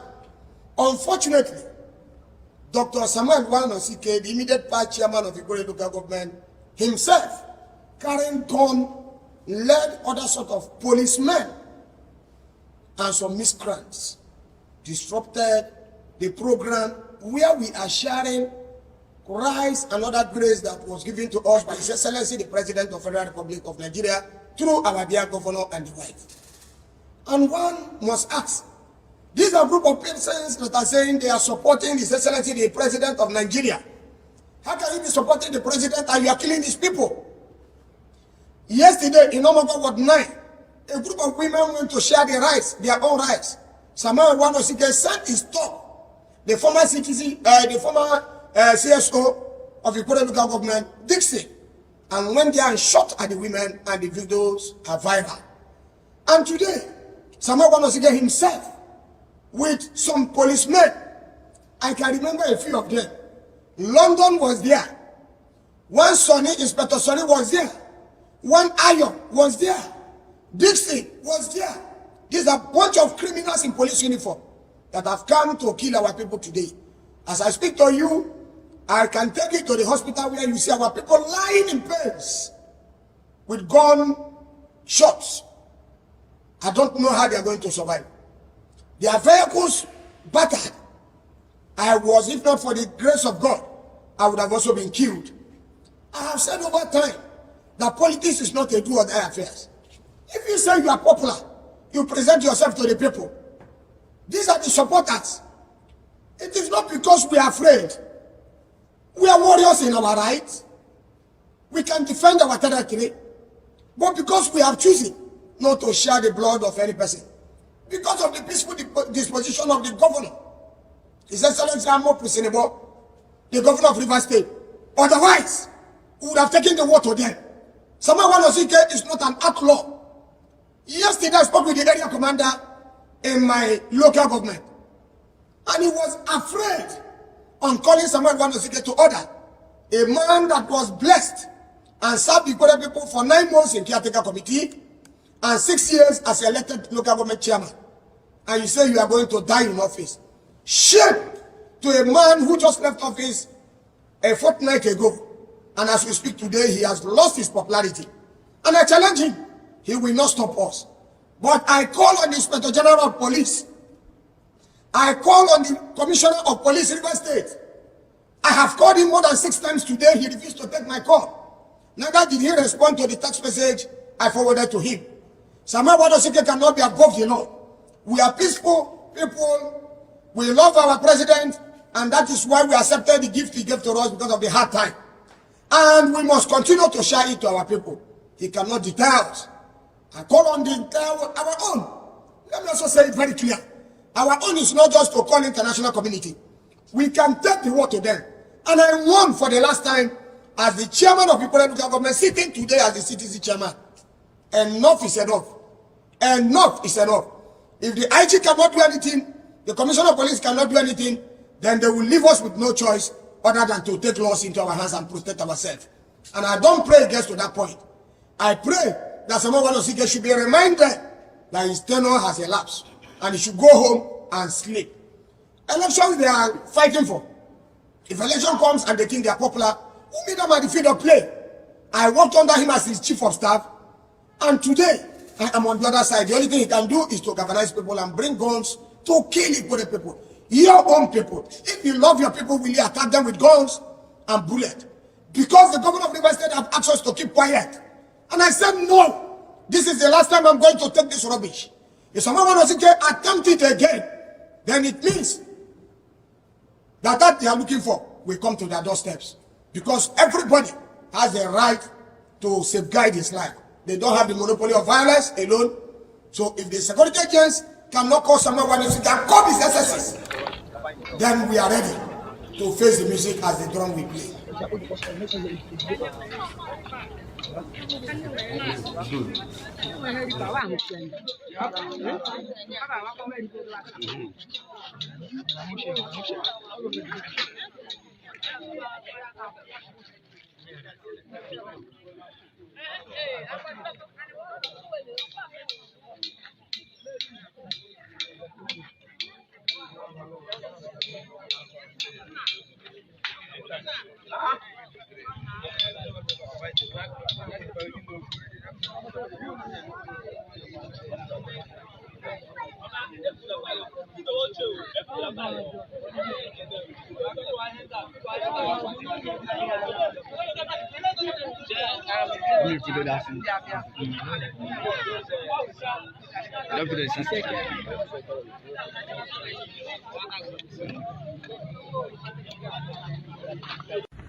Samuel Wanosike,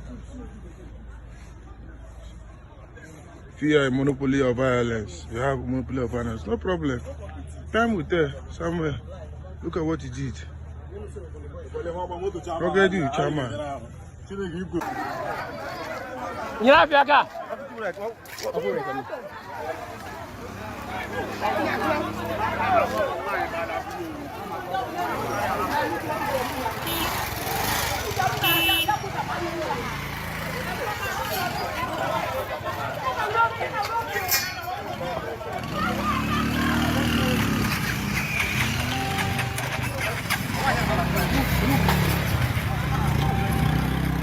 Hey!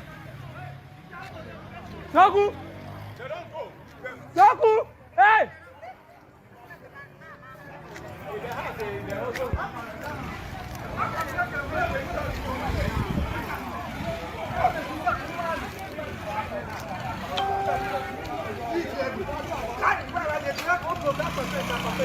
You fail. I pledge to my country. We are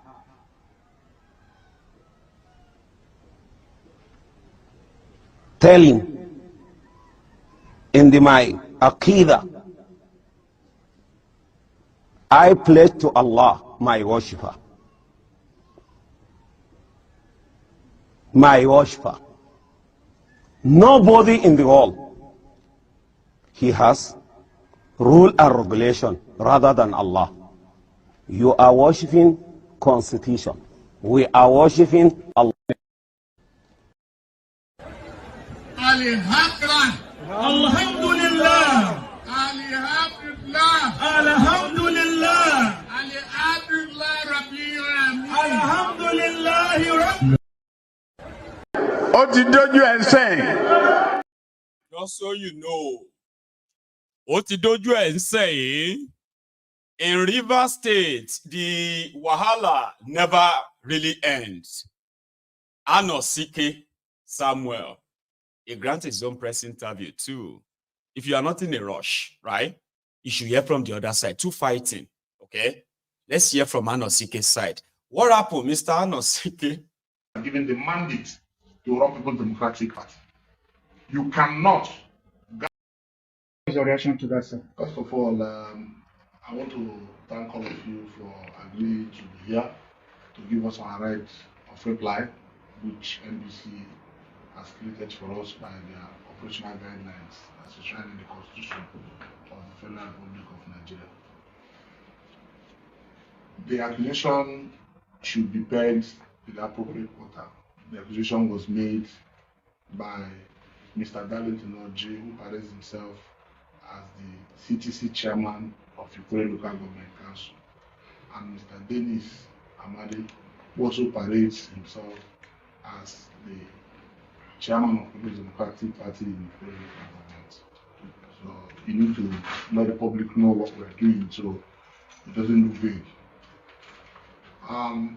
It's unfortunate that we've gotten to where we've gotten to. This issue has been averted, if not for the high-handedness of the governor of Rivers State, Governor Similai Fubara, who have decided to disobey all non-democratic tenets. Every judgment of court that he does not agree with, that's not in his favor, he does not uphold.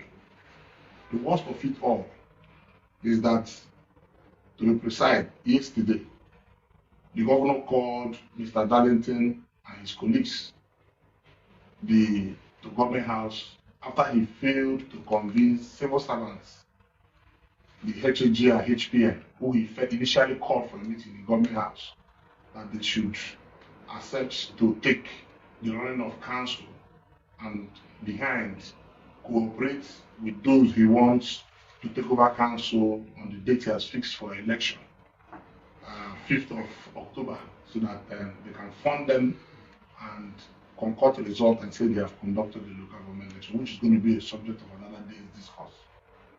And when the civil servants looked at the government and said, we will not be part of those that will break the laws of Nigeria, because there's a judgment of Supreme Court that says clearly that it's only Section 7.1 that should stand. The only elected officials should manage the affairs of local government. That judgment was given on the 11th day of July. Because the governor failed in that, the governor called his cohorts, his boys, that technology TUC and said, you go back and continue to insist. I have immunity, I have security attached to me, operations team is with me, special squad is with me, I have army, I have civil defense, I have everything, I will back you. Go and make sure that you stamp your foot in all the local government council as CTC chairman. Now, to tell you that the narrative presented by that technology was a deceit to the public, you can see in Obiapo, Chineke is talking about health care program by Ministry of Health, not talking about palliative. Why in the local government, that technology is deceiving himself that it is the presidential palliative brought by Mr. President that he was intending to distribute. That's not correct. Given the mandate to run People's Democratic Party, you cannot gather people and fix a PDP banner and say you're doing empowerment when you don't hold that office. And the area commander said he's going to call his attention and tell them to desist from him. But Darlington told the area commander that no Supreme Court is above the governor of Rivers State, and the governor has given the mandate to go ahead as the CTC chairman of the local government, and nobody can stop him. Today, as if it was a joke, Nigerians went to Rumodamaya and gathered Rumodamaya Ospak and gathered all the criminals that has fought us since 2015 who were involved in kidnapping and killing. Most notorious, Oscar Wele from Ubima, Africa, and others too numerous to mention. Gathered all of them, and the worst of it, his CSO, who is facing a three-murder count charge, who killed 3 persons from Rummaking community, who as we speak is wanted. His own brother who went to that action has been arrested by the IG's team. Is the one he made CSO. And they gathered this man with government house security agents and one Chief Mike Kenichi and the Moka in their company. And they came to the local government and started shooting at people. But what they forgot to know is that the local government has a proper security architecture. Every community is properly policed by local vigilantes. And the local vigilantes took offense that you cannot bring vigilante people outside our community and come and invade us. We will resist it. And that was what happened. To tell you that they were local vigilantes, they didn't want to harm anybody. They did not. What they did was to overpower those criminals who they've been looking for. They ran away and they said, no, don't touch any individual. I challenged that technology, Mike Kenichi and Imoka, to provide one person that was attacked in today's function. Because it was still them, because they want to hide this matter, that came around and destroyed their own vehicles. They left with their clean vehicles and destroyed vehicles that made no sense so that they can whip up sentiment in the public. It is an old cliche, an old system, old style that everybody public is used. But there's a very important matter we must discuss.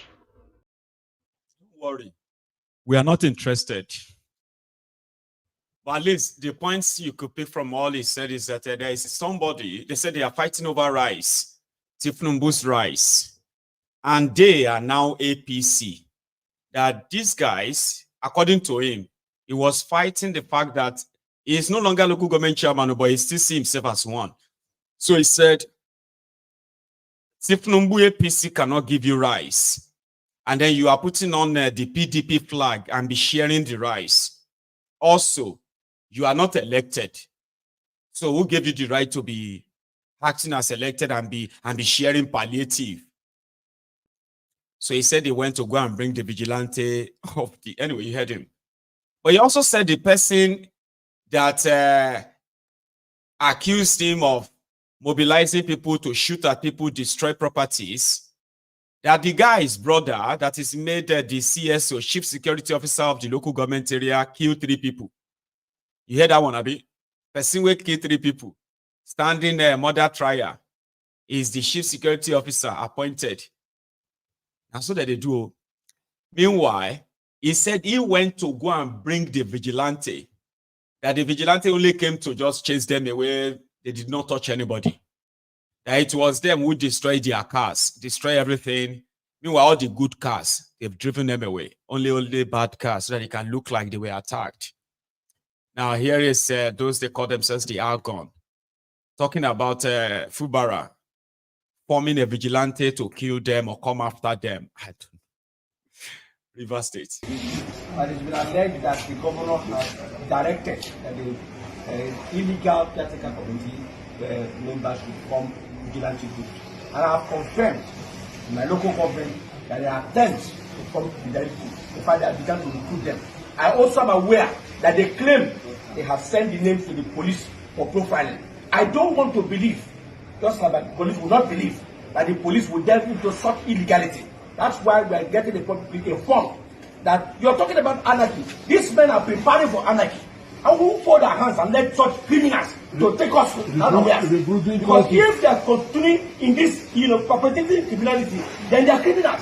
Because if the highest, ranking court of the land has declared them illegal and they still continue to function, then it means they are criminals.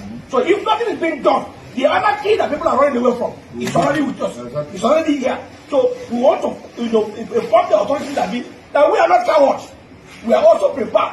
We have the majority of the people. Forget about all this movement here and there. We have the majority of the people who have the mandate to do. And now that the law has extended it, calling us that there is a gap. It's only democratically elected people that can fill that gap if you change the constitution. So why asking the question whether people are there or not? No other person can be authorized to do so. And because we are elected, the assembly, which are the people who made the law, have also drawn instance from the constitution to say we can come back. And until that time comes, then they will know. We are not afraid of any debate. When you are talking about anarchy, they are calling for anarchy and they are prepared for it.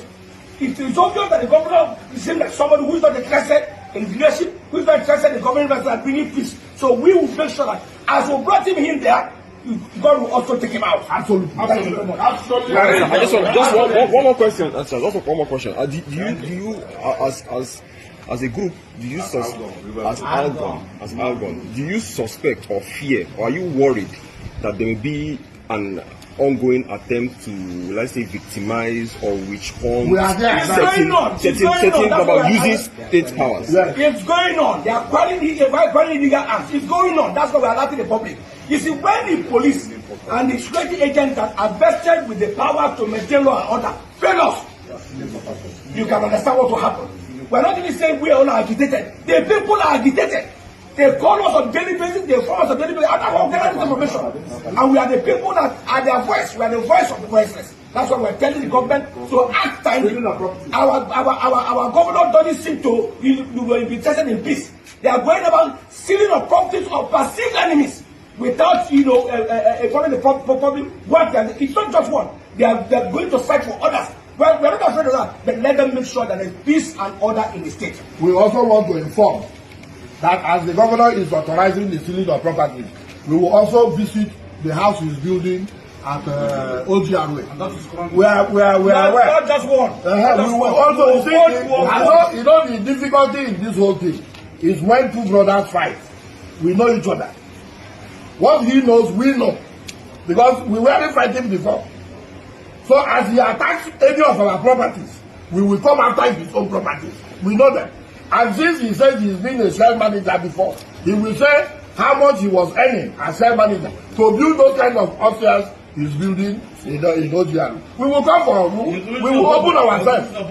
We will open ourselves up. And in a bid to explore every avenue, we are aware that they're calling meetings of the HRGs and threatening them. To begin to release funds. Again, every time cover will be accounted for. All will be accounted for.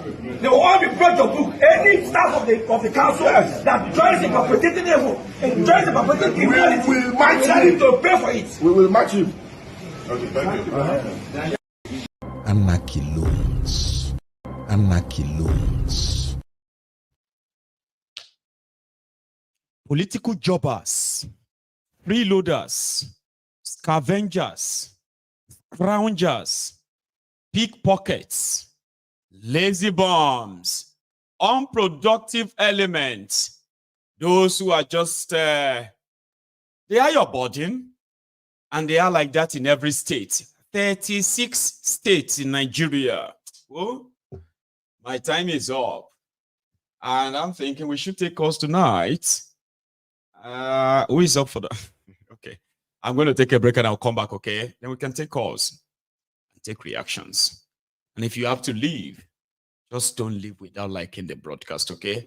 We are currently at 770 what? Meanwhile, we are over 1,800 on YouTube.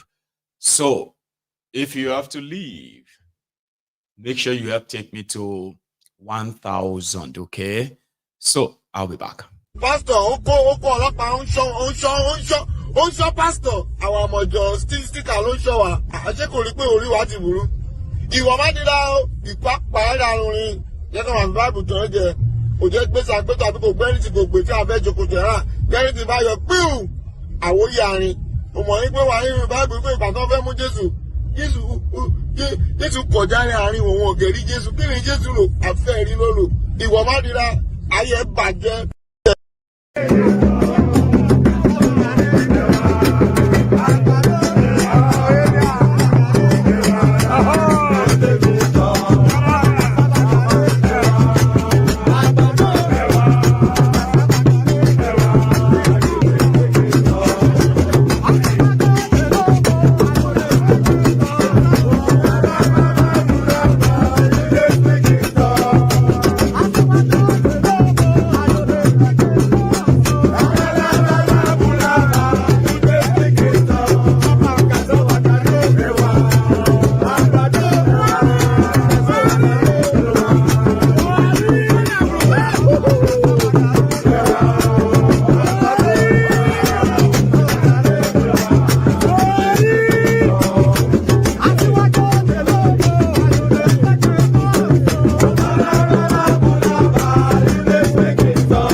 They speak in tongue. Apologies, guys, right? I had to put my line on aeroplane mode and I did not notice in time. So now the line is completely opened now and you can have a shot. The number is on your screen as well. Hello there. Hello, Mr. Mario. Good evening. Good evening, sir. How are you, Baba? I'm fine. My name is Damilola. I'm calling from Nigeria. Dami. But of course, I would like to speak Yoruba tonight. Okay. You see, it's something very sad. Yoruba, little by little, Eru in our own land. And I don't know. Reason see a lot of us stashing with everything that they sorrow. Benefit of this conversation, I'll leave out Yoruba, Igbo, and Hausa for now. Let's face what is happening to us in Yoruba land. I studied everything. Mo wo gbogbo nǹkan tẹ́ tí ń discuss látàárọ̀, àwọn nǹkan tẹ́ tí ń fi hàn wá and everything. And I wanted to call yesterday too. Gbogbo àwọn tó ń pariwo Tinubu ni nìkan tí ìyà ti ń jẹ orí wọn sìn. Tó wá ń pe àwọn èèyàn tó ń bẹ̀bẹ̀, tó ń sọ oríṣiríṣi. Ẹ jẹ́ ká jáde, ẹ ká protest and all of that. And ó dẹ̀ ó ń rún mí nínú pé ọjọ́ wo gangan ló wá dà tá fẹ́ gbọ́n nílẹ̀ Yorùbá. Reason tí mo ṣe wá decide láti call lénìí ni pé ní last year mo project nǹkan kan fáwọn ọ̀rẹ́ mi pé Ṣèyí Tinubu ṣì máa jẹ governor Lagos State after Gbajabiamila. And each step of the way projection yẹn dẹ̀ ti ń jọ ara wọn. Because kí ni ìtumọ̀ friends of Ṣèyí Tinubu for crying out loud? Sórí wọn ti burú ni. They got shock, man. Like I say, and as an organization, these are not guys that have anything to do with Ṣèyí Tinubu per se. Somebody just picked that up, and that is his own meal tickets. Friends of Ṣèyí Tinubu. Like, what the heck? Sórí ṣé lórí burúkú làwọn tá à ń bá gbé bíbá yìí ni? No doubt. Ó ti wá ṣó ti wọ́ fún Yorùbá débi pé àtẹnujẹ ti wá bà ti wá jẹ́ tán ni. Tinubu máa kọ́. Wọn ò lè ṣiṣẹ́ mọ́. Wọn ò lè ṣiṣẹ́ mọ́. Everything tó kù ń sìn ni pé kán ṣáà máa tò síbi tó máa ti rí $1 rí ráìsì yìí náà ní all the time. Ráìsì náà ń sìn ó ti ń fa oríṣiríṣi wàhálà. Eléyìí tí mò ń gbélé ẹ̀ ń bíbá ẹ̀ náà tó jẹ́ honourable ní Ogun State. Òun náà post nǹkan kan bọ́n ṣe ń jà lórí rice bọ́n ṣe divert mo kàn ṣáà ń gbé kí ni gbogbo rádaràda yìí náà. So it's really so sad honestly. And nǹkan tó wá máa ń dùn mí jù ń bẹ̀ ni pé future tá à ń destroy ààrí we are not seeing that. Let me give you an instance from my own hand. Go ahead. Traveling out of Nigeria to school, ó ti di àfagbára gbàǹsìn. Okay, in March this year, I decided that, okay, all of this rubbish, I just want to, get out of the country and go for my master's. As at then, with my salary and all the other jobs I was doing, I projected that Toba Mafi di July, August. Momati gather 10 million naira. As I'm talking to you now, I have the 10 million naira. But my 10 million naira cannot do anything again because Tinubu kò ṣí ẹ̀dí. And now, they've devalued Okori burúkú ẹ̀dí. I will need about 25 million now. So as I'm speaking to you now, I have 4 admissions in the UK, but I don't have enough money to chase that anymore.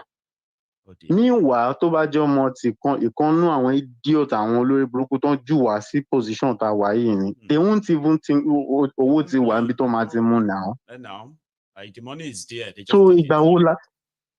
I mean, so kí wá ló ṣe Yorùbá sórí wá ti yìí ni ṣé à nírònú mọ́ ni. Ṣáwọn yẹn wà deserve this kind of opportunities ni like what the heck? I'm so sad though, honestly. Honestly. See, Honestly. I appreciate you calling it Lale, right? I do. And just as you just spoke, right? A lot of people actually feels like you too, and they just heard your voice and they probably will know that they are not alone thinking this. It is time for us to probably stop thinking and start acting too, Baba. It is time. But thank you for being part of this evening, okay? You have a good one, man. So that's a dummy from Nigeria. A young man, hardworking man, who is trapped in the whirlwind of a directionless, purposeless, and irresponsible leadership, ruining lives from 19 Gbogboro. You see what I said about devaluation? What you could do with 10 million naira a year ago, you can only dream about that with 15 million, 20 million now. I mean, come on. What other ways are people going to get disadvantaged when they try to pursue opportunities, happiness, but there's always that Nigeria factor to work against you. When exactly is Nigeria going to work for you? When? Yeah. Hello. Hello, my good general. Yes, sir. How are you, Baba? I'm good. Good evening from here, from Switzerland. Oh, Calling bless from you, Baba. Switzerland. Good evening, sir. Yeah, Thanks as for joining old member, but always on the background. God bless you. Thank you. Yeah, I'm with you this afternoon also. So, what drew my attention to be calling this evening is about the importation of the fuel and diesel. Please. Yes, yes. I just want to draw our attention back to 2017 to 2022. If you can go back, remember that was when Nnamdi Kanu was heavily talking about the death of Buhari, because Buhari happens to die 27 January 2017. And the same time, Aisha Buhari came back from Saudi Arabia, where Buhari was buried, and she was coming back to more. Now, if you draw it back, you will find out the same that time there were rumors about the Aso Rock, that the rat chased the president out. That was when they are looking forward to get Israel people to come and open the door, of which they came and opened that door. Then Abba Kyari, yes, this door of Aso Rock, because Buhari did not. When Buhari left Nigeria to Morocco, from Morocco to UK, I had that surgery. It wasn't successful, and he gave up. Now they took him direct from UK to Saudi Arabia for a burial, and Aisha Buhari went direct for that burial. Right. Unfortunately, they forgot to cut his fingers for fingerprint. Then they buried him, came back, no way to enter that Aso Rock, because he always fingerprint. Fingerprint to open Aso Rock. Yes, no way to. Yeah, of course. Believe that, yeah. Of course. His main office, not the whole, but his main office, entrance to his office. Of course. Okay. That is the normal. When don't say it's normal. Please don't say it's normal. Okay. I know what you are repeating. Okay. Yes. Okay. No problem. You heard it. Just say you heard it. Okay. No problem. But I just want to connect dots. Yeah, then with you, after that, it's like you are taking me to where I'm not really comfortable. Okay. Let me withdraw that. Let me withdraw that statement. Like Aso Rock. Yes. Own Aso Rock. That's same as Baba. Finish what you want to say. Yeah. I don't want you to miss that. Okay. Yes. Okay. Let me make it short. Then during that period, you find out that because of that incident, they couldn't be able to import anything.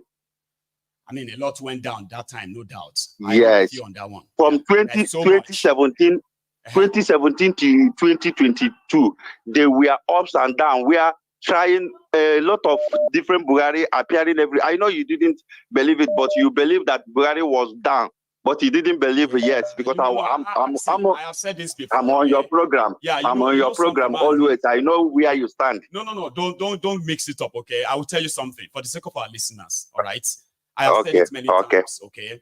See, if I tell you I am somebody, because this is my theory, okay, this is my way, right? I am somebody who brings things to people, okay, to say, I don't want people to believe me without showing them something. You get that, right? But that doesn't mean that what I have not seen doesn't exist. So I'm not somebody who will say, oh, because I don't know about it, oh, it doesn't exist. No. I am just somebody who believes that when people have their theory, in a way, in any way, right?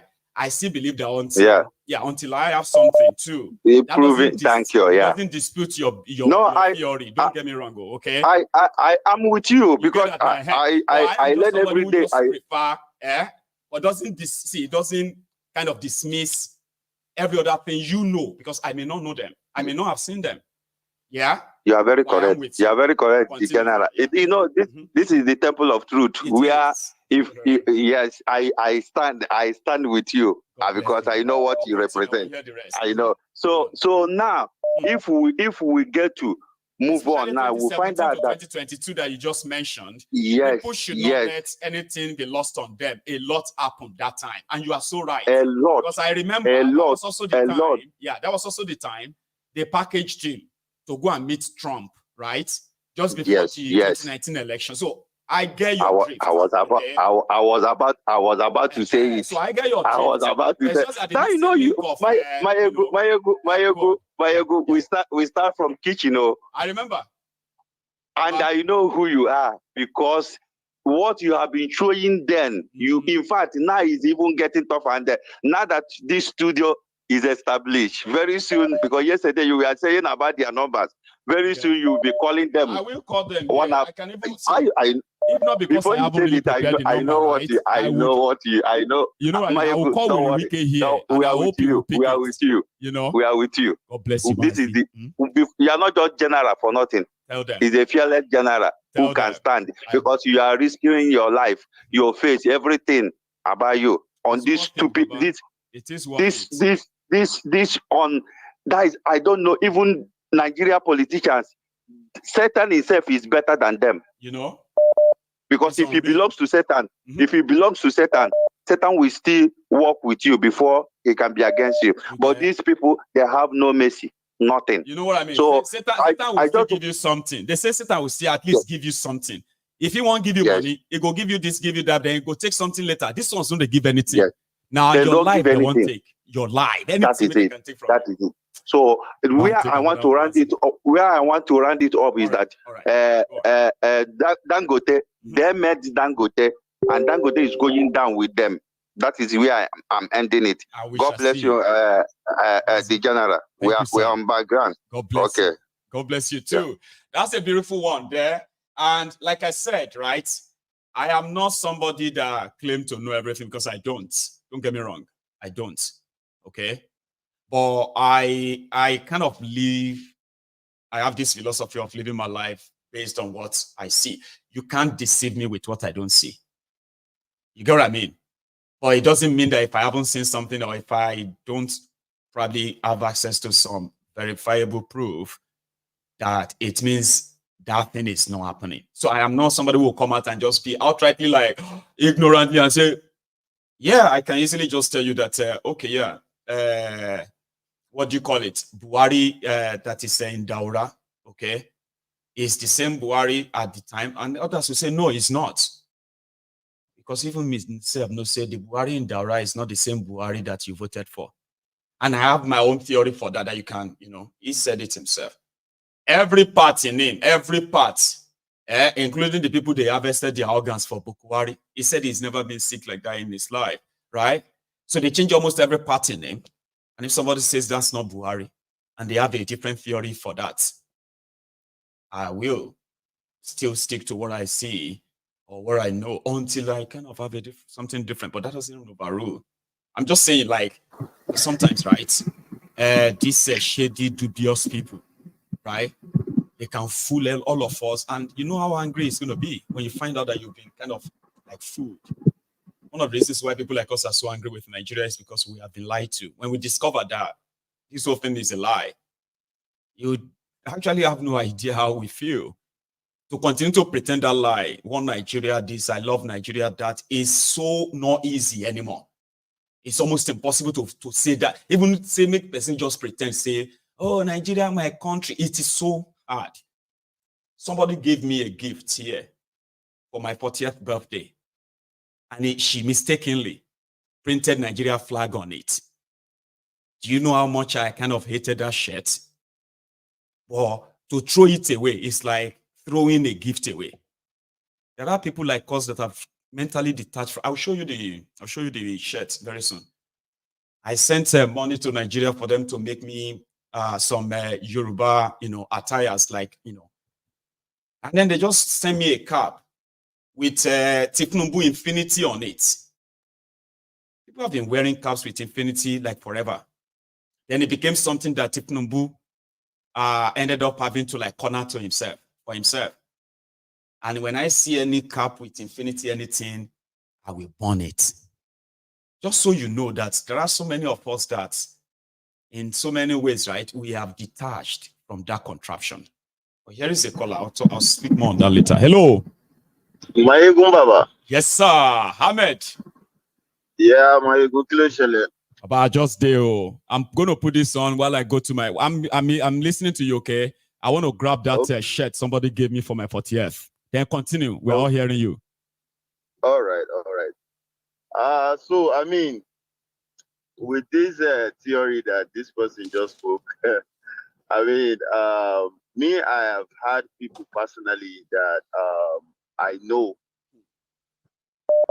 know really, really very much, you understand, that they've met Buhari, you know, and there are people that they will not really, you know, like, you understand, like life. Somebody gave to me for my 40th birthday. Can you see it? You understand? I will never put it on myself, ever.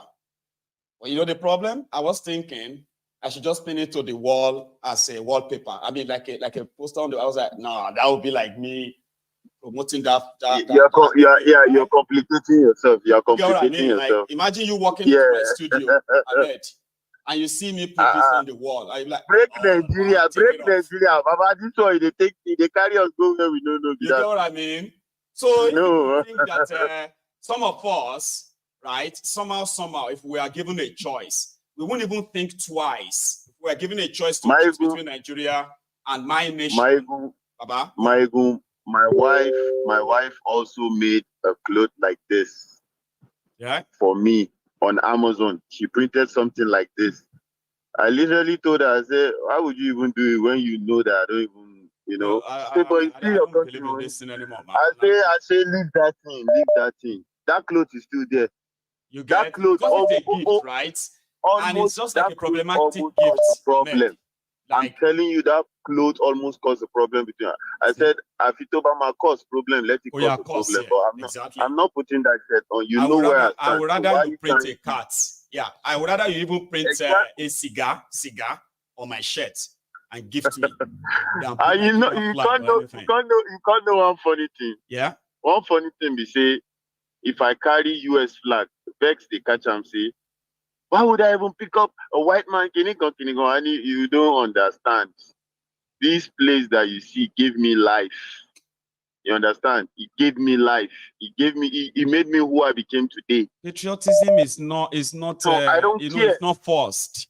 Citizens will be patriotic when they see something that connects them to their country. I have nothing connecting me to Nigeria. Nothing.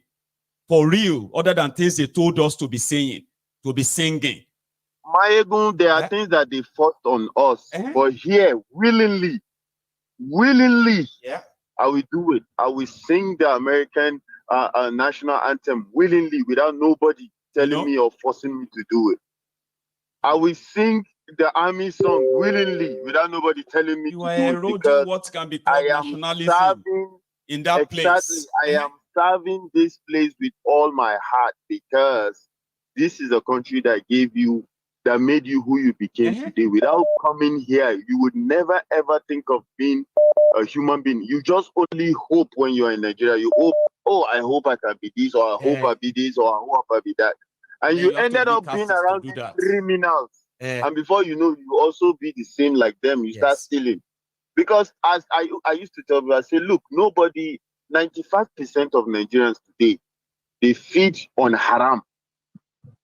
95% in Nigeria today, they feed on haram. Yeah. Only the 5% self don't get us a bit. If you begin to look themselves, you go realize, the number is more than that. Because that's what I tell my people from there. I say, look, mutanonku, the cookie in Nigeria, almost 95% haram cookie. But you people hypocritically, you forget, you leave that aside. You continue to preach haram halal. I will tell you that here, I will say it over and over again. Here, there is no money. The money where I go talk, say, okay, now haram, I go chop for here. Maybe if I go gamble. If I go gamble. But there is no haram money anywhere where they here where I want chop. Because if I try them, ẹ̀wọ̀n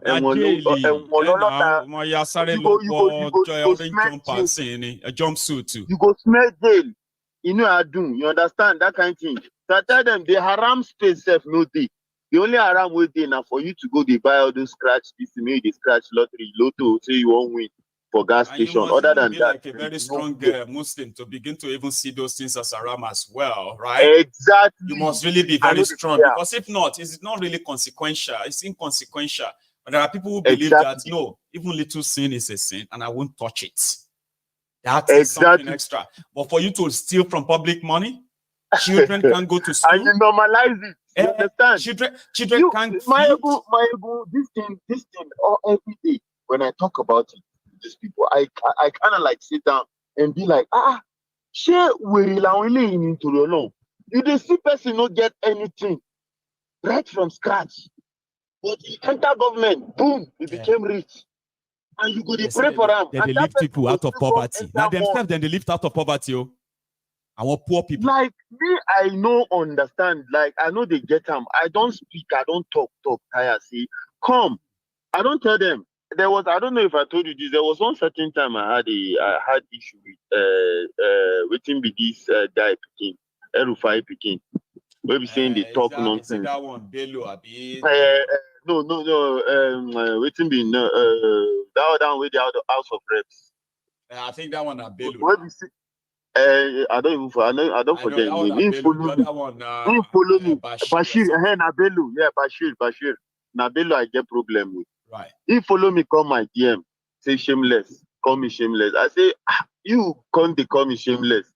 Waiting you can't be now. I can't screenshot that thing. I can't post them. Can't see as they come my comment. Waiting. When I said I mean jealous. You are envying that person. I say, come, share all of them. They mad me. Jealous. Me, I the envy this one. I the envy person will be said now haram money they use breed them when reach level where reach. I the envy me will be say I the earn halal. I the work for my money. You the tell me say I the envy. Share all of them they craze me. This one I see there. So waiting go chop, waiting go wear, waiting go do. Me self I go do am. Now when I did this inside wahala they suffer. You can't still the defender. I bet ever show for than me. Obviously. We scatter everywhere. That time we scatter my account. My account they put my account for restriction. On top the old my account, they almost took my Instagram account, which is my Instagram is 151,000 followers on that Instagram. They almost took that Instagram on top this account. Again. I they tell you, we drag ourselves. Reach one, let's say, I collect my team back. We continue. So what I want to talk, you see this Buhari conspiracy theory. Everybody get what you won't believe because Nigeria, you don't even trust them. That one day, you know if you trust them. But me, I believe what Nnamdi Kanu did there was she didn't talk, see the Sabi propaganda.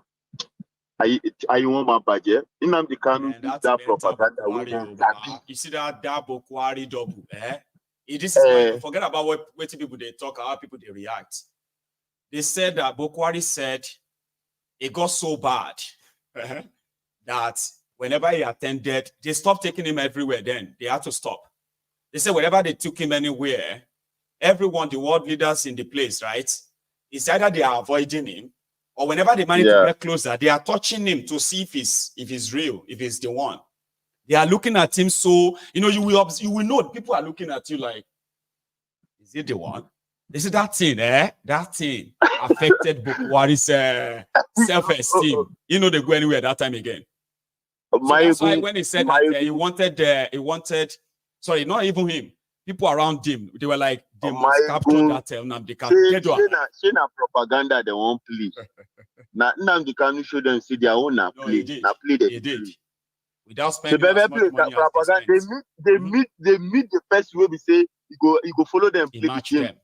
Dogba. That's why you see that thing they paint them up to date. Say, more this guy he really finished Buhari. You get that he really dragged them. Not only Buhari, almost all the Fulanis that actually support Buhari, they hated Nnamdi Kanu with passion. So even though that theory no be real, that thing me I like as it go. Baba, me I like Atiku because he really dragged them, no be small. No be smart, you know. And now waiting we want be do, and now waiting we want be that. Me they just drag them to go. Shey all of them don't they run now. But one thing sir, on my sakuni. One salon because they'll go meet their water loan, salon because my back. We are waiting for them around the places too. We are just waiting for the okay to kick off in Nigeria. Then we can begin to. We're already taking stock where they say some of them are, and I'm not going to them. We go look for them. I go and beg share location. Share location. Sure. Now, what do you expect? If you share location, let them kick off first, so that we don't put the cat before the horse, okay? The moment the background landed in Nigeria, we'll begin to share including their last image. Ahmed, God bless you, man. Thank you so much, okay? Nice one. Ladies and gentlemen, we are gradually coming to the close of the program. So we only have just about 30 minutes to go. It is a reminder, if you haven't really paid your offering, please do. Now, I want to say a very big thank you to my new donors. So I got, I've actually received another 220 pounds.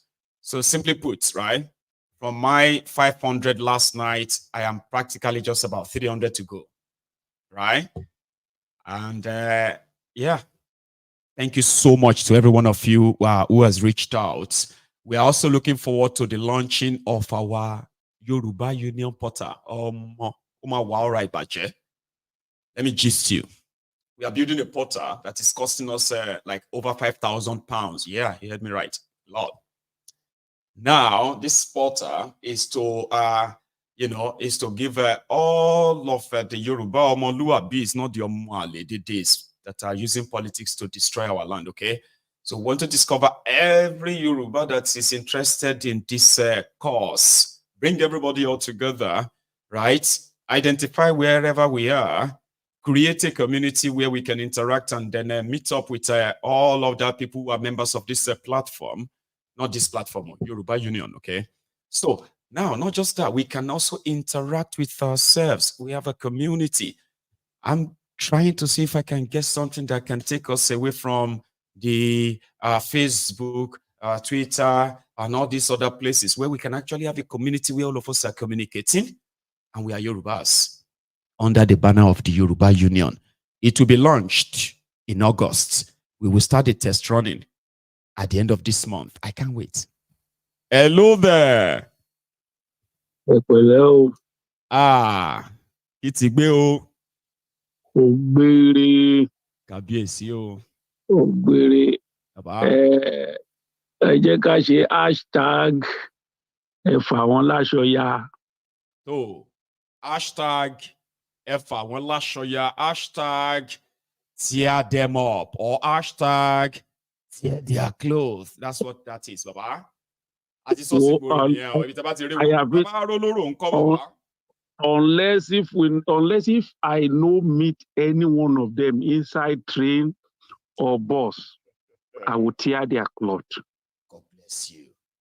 Are we going to Danny Baba? I must cause havoc. Make them just hide wherever they come. Unless if I no meet anyone. Just at home, if they do anyhow, they enter town anyhow, and you jam any of them. They go separate you. MI5 go separate you now. Ẹ mọ̀ pé Yorùbá máa ń sọ̀rọ̀ kan wọ́n ní mọ́tò pàjá Àjàní tó bá gbẹ́jọ́ yẹn lọ kóòtù bá ṣe ń sọ pé bó ṣe ń pàjàní ni wọ́n á máa pàjá. Torí ọ̀n lè yọ orúkọ Àjàní kúrò nínú orúkọ ajá. Mọ́tò ó pa ajá Àjàní. So all these evil people, as then they call their name, now then they add more pain to us, those of us in abroad. God bless you, huh? And then whatever they do to our people over there is always affecting us. No saving, nothing. You work from now to tomorrow. You pay rent, you pay council tax, you pay TV license, you pay gas, you pay electric, you pay everybody except yourself.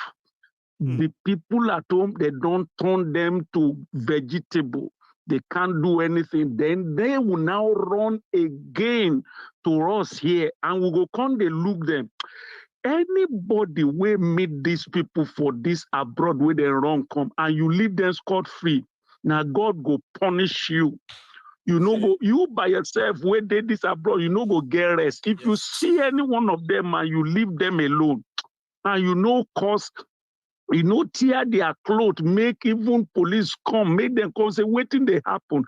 Because these people, if we not expose them, we not go know waiting some of them don't hide for here.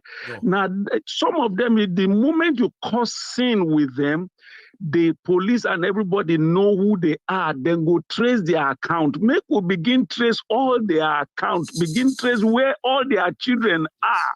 Yes. Make we begin causing so that children's schools. Yes, you know that, so one of the is here. Our daughter, I mean, what do you call it? His daughter or his son. Schools here. Yeah. Occupy that school until the school will tell him or how to leave. Please, you need to go. That's right. Make them begin trace all their accounts, all their accounts.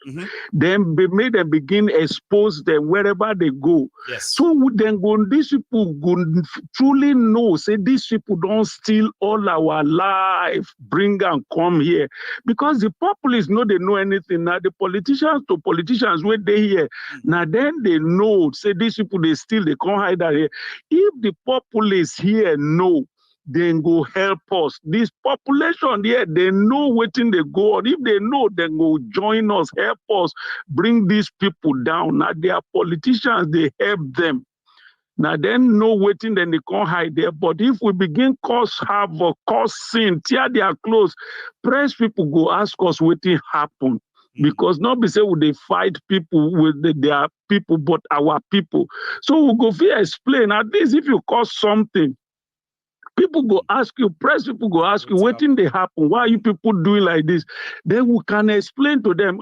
This protest for abroad, no, they help. So but if we begin tear their clothes now, we should be organizing greetings. Yeah. Yeah. Yeah.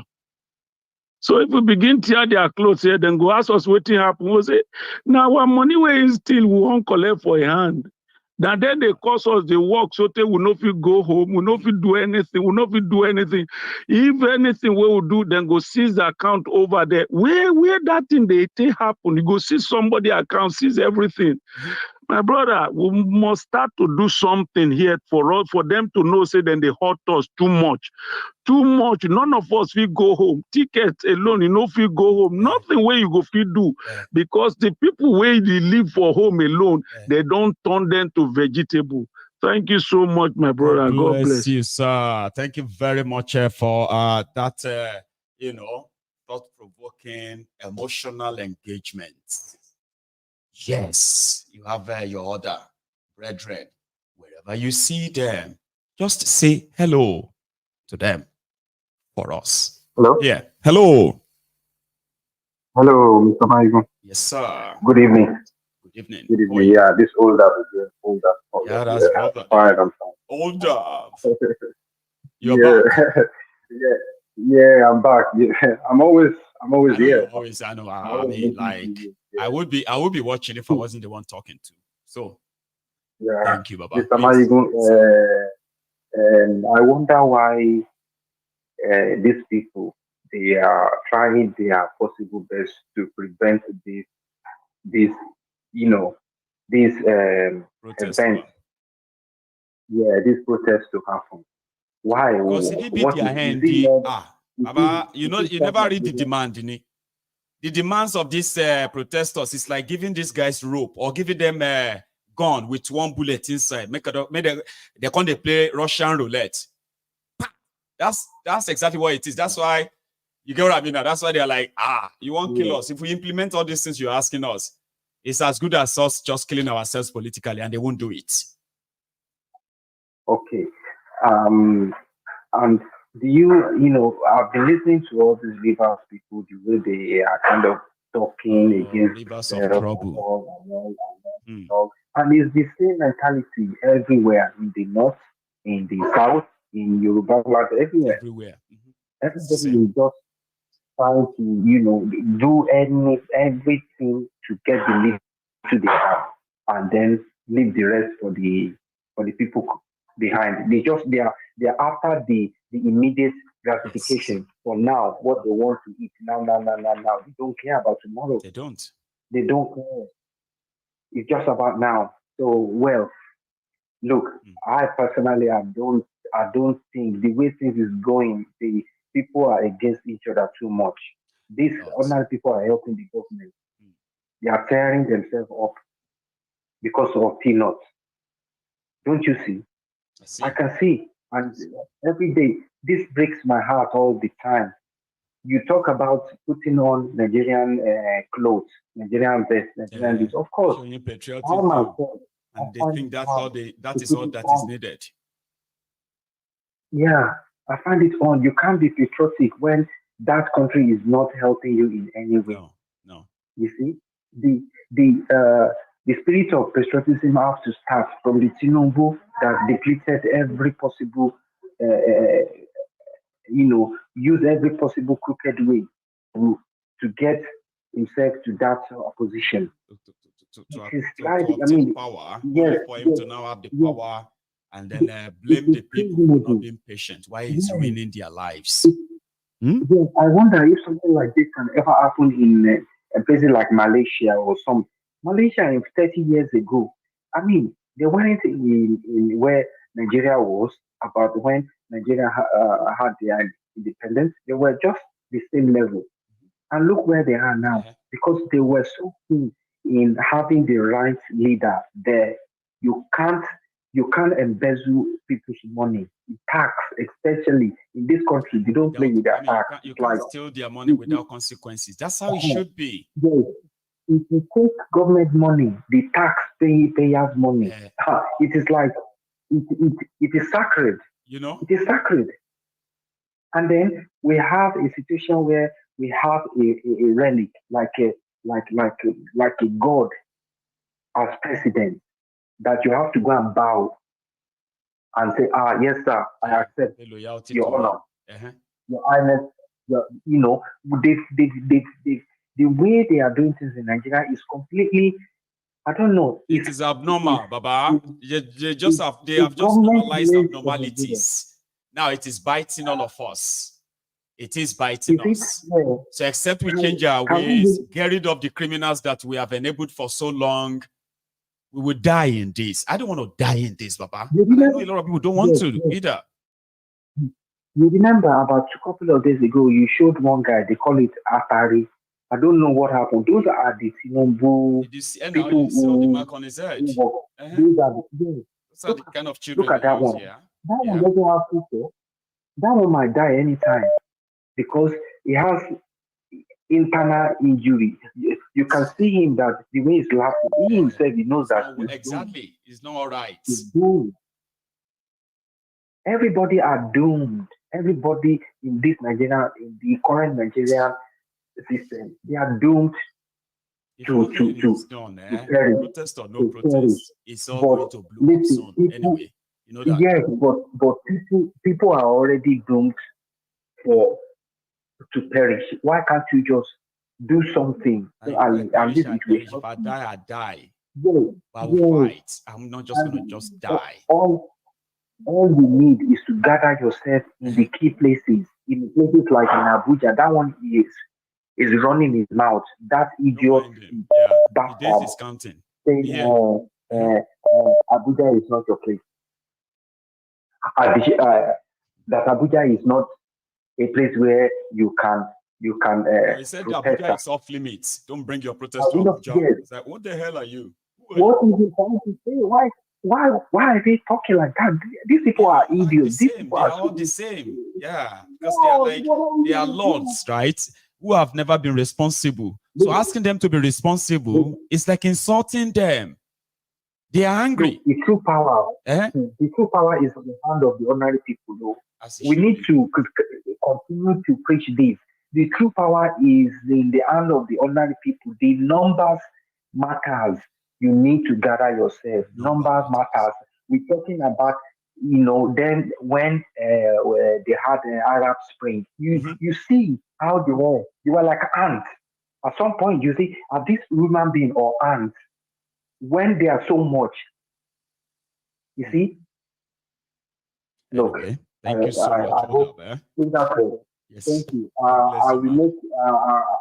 We will continue with the contribution. I will do another one again today. So before it runs, the time runs out. That's Okay. very kind You're of welcome. you.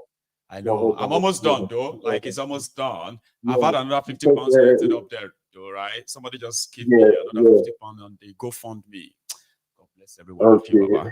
I can't wait to come here and then get all of you to go and sign up on the Yoruba Union and become a member. I mean, let us pursue this dream together. Let's have this critical mass together and do something different together. Now, Look, you can see now that Nigeria is not meant to be together because there's too much. People are just pulling themselves down. It's like pretending, waiting for their own turn. Crap in the barrel. Yeah, crap in the barrel where we put Alakon inside the basket. So Alakon is pulling Alakon down one after the other. So they will all remain in that basket and they will die there. That's what's happening. So if we don't separate, I'll take another one. Yeah. Have a good one. Hold up. How many times would they tell you before you know that Nigeria is not for you? Now they never leave you. They have left you behind. Photo, not be juju be that. Sorry, oh. May God not allow them, make them kill you. 70 years old. Hello there. Hello, my ear, Baba. 70 years old man. 70 years old man. Years old man. Erumole. They never leave you. Dangote, they never leave you. 70 years old man. Left you behind. Now they are left you behind. They don't tell you Nigeria is not for you. How many times will they tell you that Nigeria is not for you? How many times? You be mumu. You dey call others mumu. You think say you dey wise. You are a mumu man. Baba, look at my children. We thank How God. they How is everyone? I was a day fine. We thank God, Baba. Well, thank you for the good job. Every day. Thank you, Baba.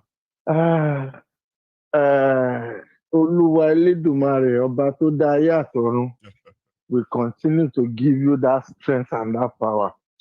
Amen. Lágbára Ọlọ́run, gbogbo okun omi ara iṣan ara Ọlọ́run ní fi dè yín máyégún. Nítorí I always say this thing that Baba, if you know how many of us, when I say how many of us, even I include myself, where you dey key most of the mental health wey we dey get for here.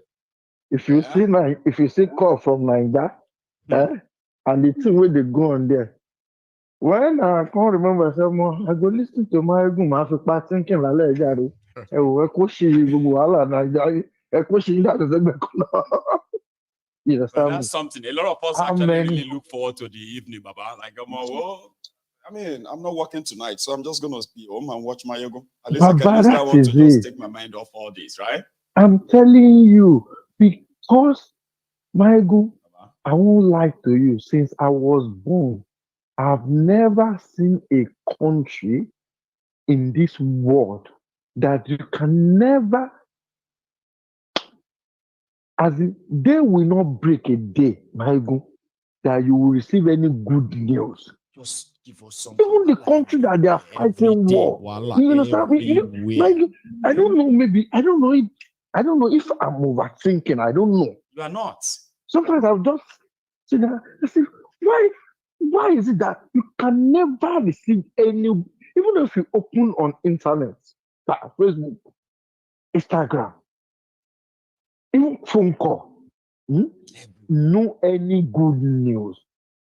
Baba, Talashe, so she pè fún wa ni. Ìbọn tó bá ṣe pè fún yàn, wọ́n tẹ̀ máa rí kú. Àfarànú ẹ̀dá lẹ́ǹkọ̀ọ̀kan.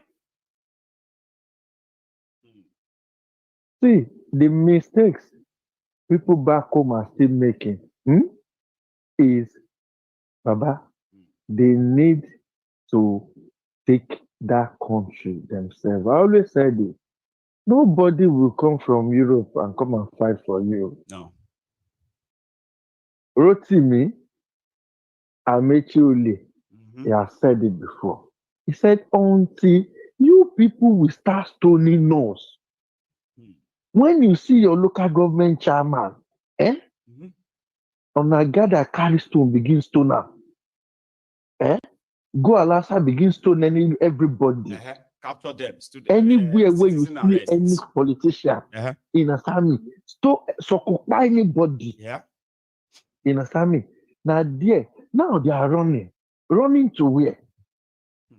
Running to Europe, running to America, running to other countries to hide. Especially that one, Ojuzo or Kalu, that is sending in video from Maryland. He's in Maryland, I heard, right? So everybody living in Maryland that knows that Ojuzo Kalu lives there, or maybe another place that you know he lives, is in America. There are many others like that. You need to share location. Irumale. Baba, I can never sympathize with Dangote. I didn't regret to say this, Baba.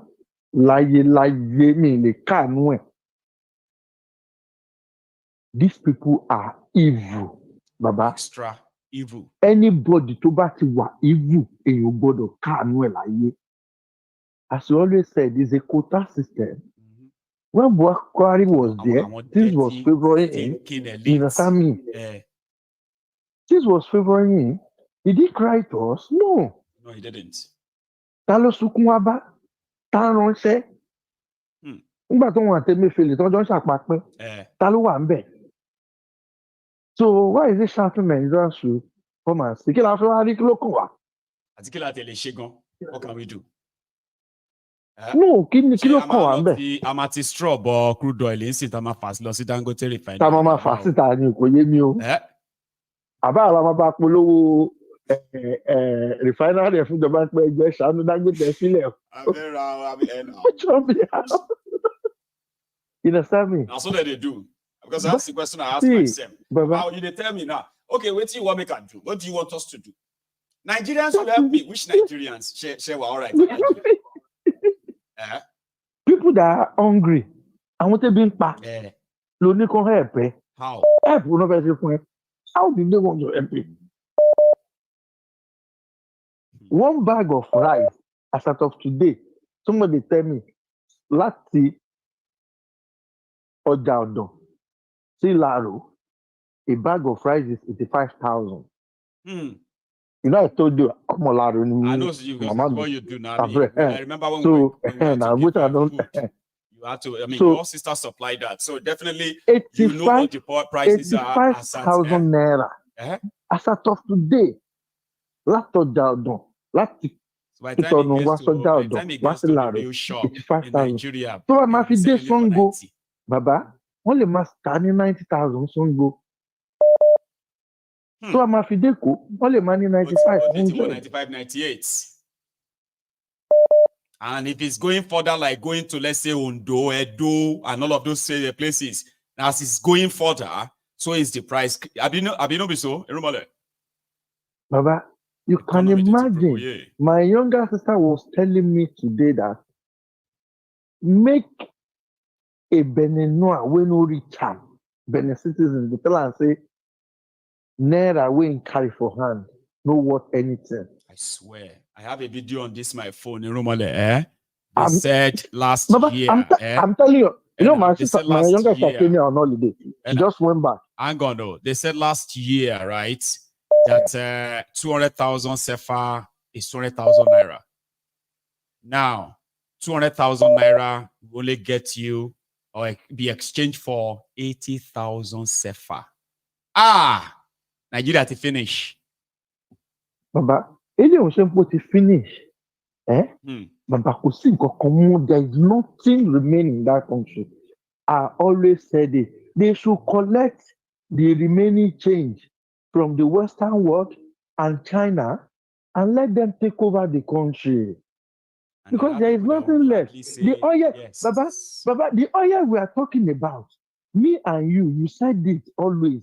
You always say it. You understand me? We all know Nigeria has no any oil again.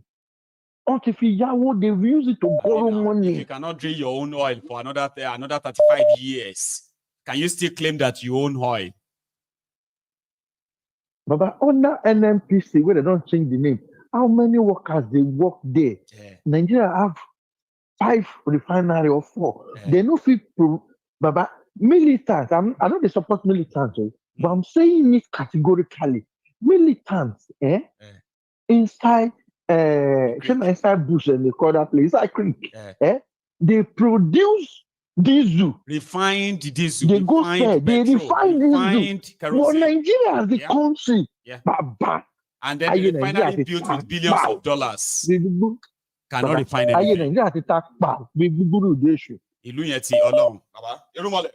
Let me take my last call. Leave the team. Let people just take anything what they want. Let them they refine, decide they give people. I know, Baba. Anyway, thank you so much. Okay. Thank you. You have a good night, my brother. That's Irumale, ladies and gentlemen. I have just about 5 minutes. No, it's not even up to 5 minutes. We only have just about we have 5 minutes.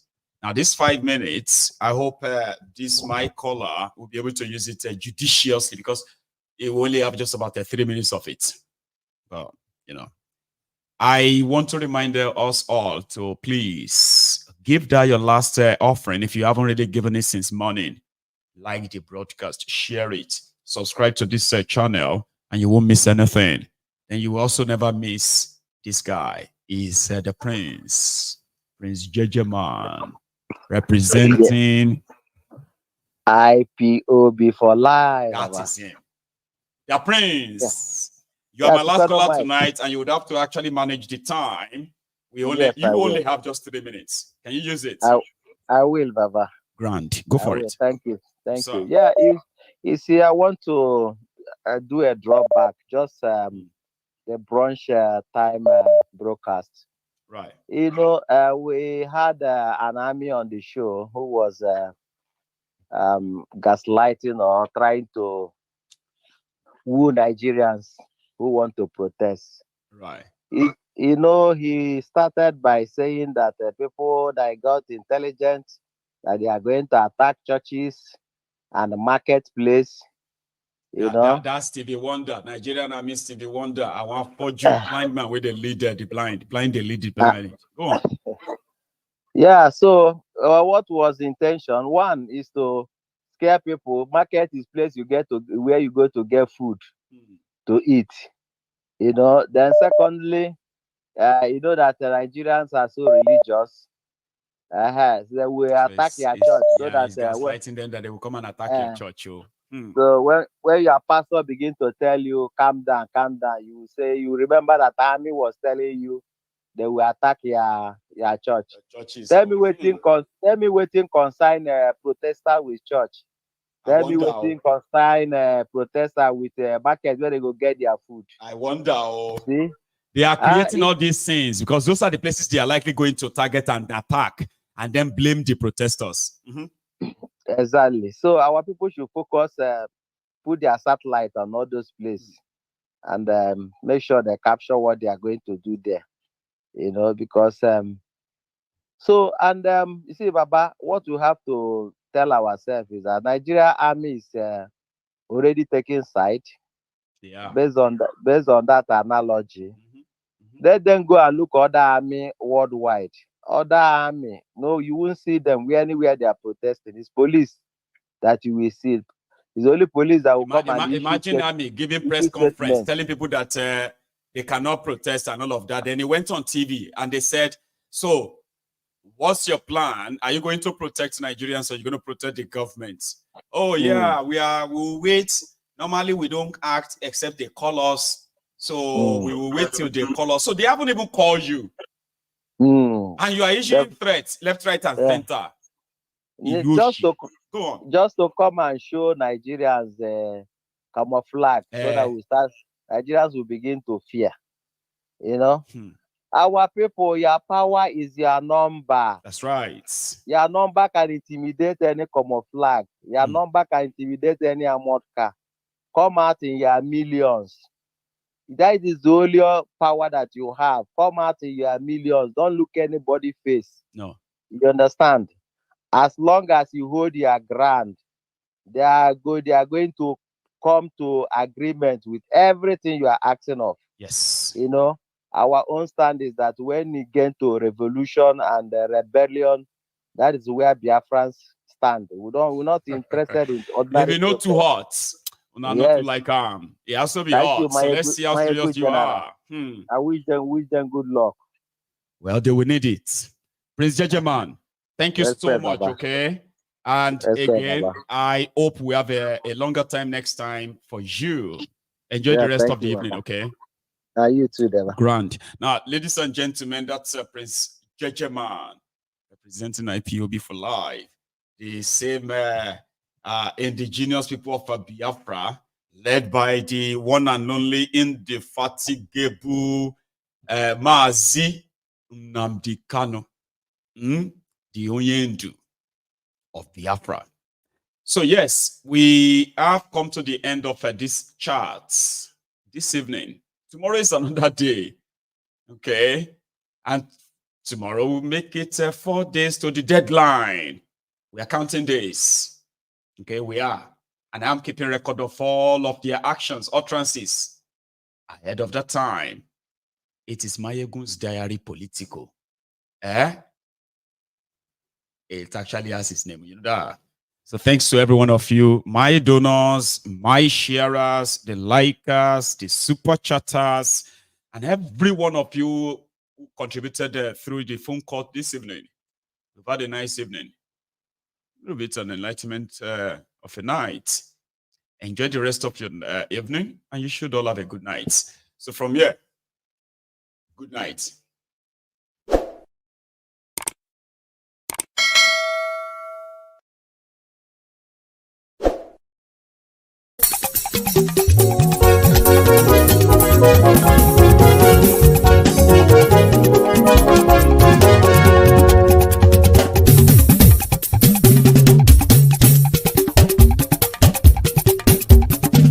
Mayegun làwa mọ̀ làmọ̀ tó dòdòdò. Mayegun diary Nayibi #1. Mayegun làwa mọ̀ làmọ̀ tó dòdòdò. Mayegun diary Nayibi #1. Mayegun ti dé o ọ̀rẹ́ ara yìí. Mayegun diary Nayibi #1. Lórí Facebook, lórí YouTube. Mayegun diary Nayibi #1. Gbogbo bó ṣe ń lọ ni Mayegun já wa sí. Mayegun diary Nayibi #1. Àṣírí ọ̀jẹ̀lú kì í bò níbẹ̀ o. Mayegun diary Nayibi #1. Bó bá ṣe eré àní Mayegun máa wí. Mayegun diary Nayibi #1. Ó sì tún ṣe eré wàá gbọ́ níbẹ̀ o. Mayegun diary Nayibi #1. Mayegun diary political. Mayegun diary Nayibi #1. Godfatherism kò sí lọ́rọ̀ Mayegun. Mayegun diary Nayibi #1. Ẹ farabalẹ̀ sẹ́ o kẹgọ́rọ̀ lẹ́nu o. Mayegun diary Nayibi #1. Àní Mayegun làwa mọ̀ tó dòdòdò. Mayegun diary Nayibi #1.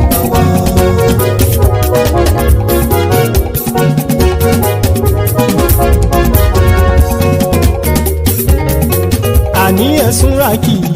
Mayegun ti dé. Mayegun ti dé. Ọ̀jẹ̀lú ẹ̀sùn rákì. Mayegun ti dé. Àní ẹ̀sùn rákì. Mayegun ti dé. Lórí Facebook. Mayegun ti dé. Àní ẹ̀sùn rákì. Mayegun ti dé. Lórí YouTube. Mayegun ti dé. Àní ẹ̀sùn rákì. Mayegun ti dé. Bọ́ bàbá gbé wúrẹ́. Mayegun máa wí. Àní ẹ̀sùn rákì. Mayegun ti dé. Ijó ìgbádìyẹ. Mayegun máa wí. Àní ẹ̀sùn rákì. Mayegun ti dé. Bí pẹ̀sìdó bá rúfin o. Mayegun máa wí. Àní ẹ̀sùn rákì. Mayegun ti dé. Bí gómìnà gbówó jẹ. Mayegun máa wí. Àní ẹ̀sùn rákì. Mayegun ti dé. Ọlọ́pàá ti ń darí bá. Mayegun máa wí. súnra kí. Máyégún ti dé. Aṣòfin tí ń rúfin o. Máyégún máa wí. Àní ẹ súnra kí. Máyégún ti dé. Òpùrọ́ olóṣèlú. Máyégún máa wí. Àní ẹ súnra kí. Máyégún ti dé. Ọ̀jẹ̀lú ẹ súnra kí. Máyégún ti dé. Àní ẹ súnra kí.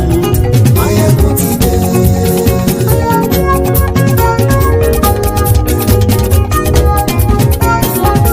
Máyégún ti dé.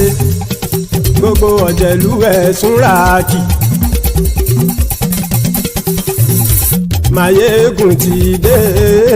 Gbogbo ọ̀jẹ̀lú ẹ súnra kí. Ṣùgbọ́n ní bá ti ṣe èyí tó yẹ kí wọ́n ṣe, ọmọ bá dèrò ní fi wọ́n níran o. Máyégún ti dé. Gbogbo ọ̀jẹ̀lú ẹ súnra kí. Máyégún ti dé. Gbogbo ọ̀jẹ̀lú ẹ súnra kí. Ṣùgbọ́n ní bá ti ṣe èyí tó yẹ kí wọ́n ṣe, ọmọ bá dèrò ní fi wọ́n níran. Wọ́n fowó bẹ́ẹ̀ o, Máyégún ó sọ pé wọ́n ò bẹ́ẹ̀. Wọ́n fowó bẹ́ẹ̀, Máyégún ó sọ pé wọ́n ò bẹ́ẹ̀. Oníkanṣá ti ṣe èyí tó yẹ kí wọ́n ṣe, fáwọn ará ìlú tó gbé wọn débẹ̀ o. Máyégún ti dé. Gbogbo ọ̀jẹ̀lú ẹ súnra kí. Máyégún ti dé. Gbogbo ọ̀jẹ̀lú ẹ súnra kí. Ṣùgbọ́n ní bá ti ṣe yìí tó yẹ kí wọ́n ṣe, ọmọ bá dẹ́rọ̀ ò ní fi wọ́n níran. Kì máa yí ṣeré, ọ̀rọ̀ yìí kì í ṣẹ̀fẹ̀. Kì máa yí ṣeré, ọ̀rọ̀ yìí kì í ṣẹ̀fẹ̀. Ẹni bá ti lè lẹ́bọ̀ lẹ́rù o, ọmọ bá dèrò kàṣà ìtú wọn síta. Máyégún ti dé. Gbogbo ọ̀jẹ̀lú ẹ súnra kí. Máyégún ti dé. Gbogbo ọ̀jẹ̀lú ẹ súnra kí. Ṣùgbọ́n ní bá ti ṣe yìí tó yẹ kí wọ́n ṣe, ọmọ bá dẹ́rọ̀ ò ní fi wọ́n níran. Tẹnitẹni ọmọ Máyégún ọ̀rẹ́ ara ìlú mọ̀mọ́ ni mo fọlọ́run ṣọ́ ẹ̀ bá kìlẹ́bù. Lóòótọ́ olódodo ìlú ọ̀tá ìlú mọ̀mọ́ ni ìwọ ṣá máa ń ṣọ́ra kò sì mọ́ bẹ̀rù. Bọ́tà ń lè rí bóníṣègùn lé káwọn mọ̀mọ́ fi ṣera wọn ni ó ti dẹrùn tí wọn ò gbọ́dọ̀ sè mọ́bẹ̀. Èèpo ọ̀gọ̀ lọmọ bá dérò tàjẹ́ ò gbọ́dọ̀ jẹ́, ó ti dọba lórí àbínú ẹni kò sì mọ́ bùyà. Àìsíwọ̀lú ní ẹnìkẹ́ ìgbódì ẹyin lábàrá o, ó kó ẹni tó bá dán o àkàmù. Máyégún ti dé. Gbogbo ọ̀jẹ̀lú ẹ súnra kí. Máyégún ti dé. Gbogbo ọ̀jẹ̀lú ẹ súnra kí o. Ẹni bá ti ṣe yìí tó yẹ kí wọ́n ṣe, ọmọ bá dèrò òní fi wọ́n níran o. Máyégún ti dé. Gbogbo ọ̀jẹ̀lú ẹ súnra kí. Máyégún ti dé. Gbogbo ọ̀jẹ̀lú ẹ súnra kí. Ṣùgbọ́n ní bá ti ṣe yìí tó yẹ kí wọ́n ṣe, ọmọ bá dẹ́rọ̀ ò ní fi wọ́n níran.